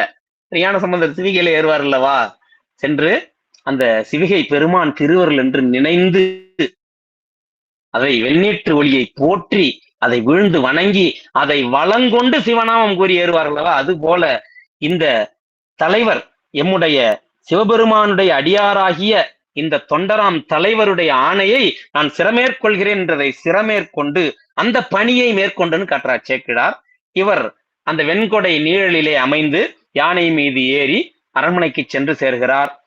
சேனைகள் எல்லாம் ஆரவாரம் செய்து மிகவும் மகிழ்ந்து புறப்பட்டு சென்றன. மண்ணிலே உள்ள மக்கள் எல்லாம் மகிழ்ந்து வாழ்த்தினார்கள். நம்முடைய புகழ்ச்சோழ நாயனார் அந்த பெருமானுடைய அருட்செயல்கள் எவ்வளவு அற்புதம் நிகழ்ந்தது என்று நினைத்தபடியே அரண்மனை சென்று சேர்ந்தார். சிவகாமி ஆண்டார் பெருமானுக்கு மலர் சாத்தக்கூடிய அந்த தொண்டு இன்னும் பரிபூர்ணம் அடையவில்லையே. இப்ப இவ்வளவு நிகழ்ச்சியும் சிவகாமி ஆண்டாரை வச்சுதான் நிகழ்ந்திருக்கு. என் பொருட்டு இவ்வளவு அற்புதங்களை செய்தாரே என்ற எண்ணம் துளி கூட அவருக்கு தோன்றல. இதுதான் பக்தி, இதுதான் அன்பு. நீங்க அப்பர் சுவாமி தில்லை செல்லும் பொழுது பார்க்கணும், பெருமான் என்று வந்தாய் அப்படின்ற குறிப்போட பாப்பார். இவர் பதியமெல்லாம் பாடி பெருமான் என்னை என்று வந்தார் என்று கேட்டு எனக்கு ஆனந்த களிப்பை கொடுத்தாரு நினைச்சு அங்கே நிப்பாரா? நிக்க மாட்டார். பெருமானை வணங்கிய பிறகு, பெருமானே உன் ஆலயத்து திருப்பணியை செய்வது என் கடன், என் கடன் பணி செய்து கிடப்பதும் உழவாரம் செய்ய போயிடுவாராம். அந்த தேர்வோடும் வீதிகளையும் கோயிலின் மருங்குகள் அனைத்தையும் உழவாரம் செய்து சுத்தம் செய்ய தொடங்குவார். அதுபோல இங்கே சிவகாமி ஆண்டார் சிறிதும் பெருமானுடைய திருவிளையாடல் நம்பொருட்டால் நிகழ்ந்தது என்ற குறிப்பு சிறிதும் இன்றி பழையபடி தொண்டு செய்வதன் பொருட்டு அவரும் செல்ல, இந்த அம்பலம் நிறைந்த தொண்டர்களுடைய பெருமை எவராலும் அறிவதற்கு அரியது என்று நினைத்தபடி நம்முடைய எரிபத்த நாயனாரும் மழுவிலை தோளிலே தாங்கிக் கொண்டு தன்னுடைய திருப்பணி, இந்த வன் தொண்டு அல்லவா எரிந்து நீக்குவது திருப்பணி, அந்த திருப்பணியை மேற்கொள்வதன் பொருட்டு அவரும் சென்றார். இத்தகைய வகையிலே வன் பெரும் தொண்டினை மண்மேல் அடியாருக்கு உற்ற இடத்திலே அங்கே சென்று சென்று சென்று உதவி நாளும் நாளும் அந்த கொள்கை அது வெறும் கொள்கையா, இல்லை அடியாருக்கு பெருந்தொண்டு செய்யும் கொள்கை, அது நல் தவ கொள்கை, அதனை தாங்கி நின்ற நம்முடைய நாயனார் கைலை வெற்பிலே பெருமானுடைய பூத கணங்களுக்கு நாயகராகும் தலைவராகும் தன்மையை பெற்று பெருமான் திருவடி நிழலை எய்தார். இப்படிப்பட்ட நம்முடைய தொண்டர் எரிபத்த நாயனாருடைய ஆண்மையும் தன்னை கொல்லும்படி வாளினை கொடுத்து நின்ற பலவராகிய புகழ்ச்சோழர் பெருமையும் அவருக்கு நாளும் நாளும் நாளும் நாளும் திருவருளை செய்து நிற்கக்கூடிய சிவபெருமானை தவிர வேறு எவரால் அவர்கள் பெருமையையும் அன்பையும் அளக்க முடியும் என்று சொல்லி சேக்கிழார் பெருமான் வியந்து நிற்கிறார் இந்த புராணத்தை நிறைவு செய்யும் வேளையிலே. அப்படிப்பட்ட இந்த பெருமானுக்கு ஆறாத காதல் கொண்டு தொண்டு செய்த எரிபத்தர் திருவடிகளை போற்றிக் கொண்டு வானாலும் தேவர்கள் எல்லாம் போற்றக்கூடிய சிவபெருமான் திருநீற்று நெறியை போற்றி மகிழ்ந்தவராகிய ஏனாதிநாதரின் பெருந்தொண்டை அடுத்து எடுத்து கூறல் உருகிறோம் என்று கூறி புராணத்தை நிறைவு செய்கிறார். இதுகாரும் அந்த பெருமானுடைய ஞானமே வடிவாகிய ஞான காவியத்தை, இந்த ஒன்றும் போதா நாயனுடைய பொன்மொழிகளை, அதிலே உள்ள குற்றங்களை கொள்ளாமல் அந்த பெருமானுடைய பெருமையே பெரும் பொருளாக கொண்டு இருந்து கேட்டு அந்த ஆனந்தத்தை இதில் திளைத்த பெருமக்கள் ஒவ்வொருடைய பொன்னார் திருவடி கமலங்களையும் இந்த அளவிலே வணங்கி சிறியனுடைய எளிய சிந்தனையை நிறைவு செய்கிறேன். என்று இன்பம் பெருகும் இயல்பினால் ஒன்று காதலித்துள்ளம் ஓங்கிட மன்றுளார் அடியார் ஒரு வான்புகழ் நின்றது எங்கும் நிலவி உலகலாம். திருச்சிட்டமா திருச்சிட்டமா திருச்சிட்டமா ஐயா வணங்கிக்கிறேன் ஐயா. சிவாயனம். சிவசிவா ஐயா 57 பாடல்கள் இருக்கும் பொழுது நீங்க முதல்ல ஒரு திட்டமிட்டு இருக்கணும். நிறைய பேசி உங்களுக்கு வழக்கம் வகுப்பு முறையில்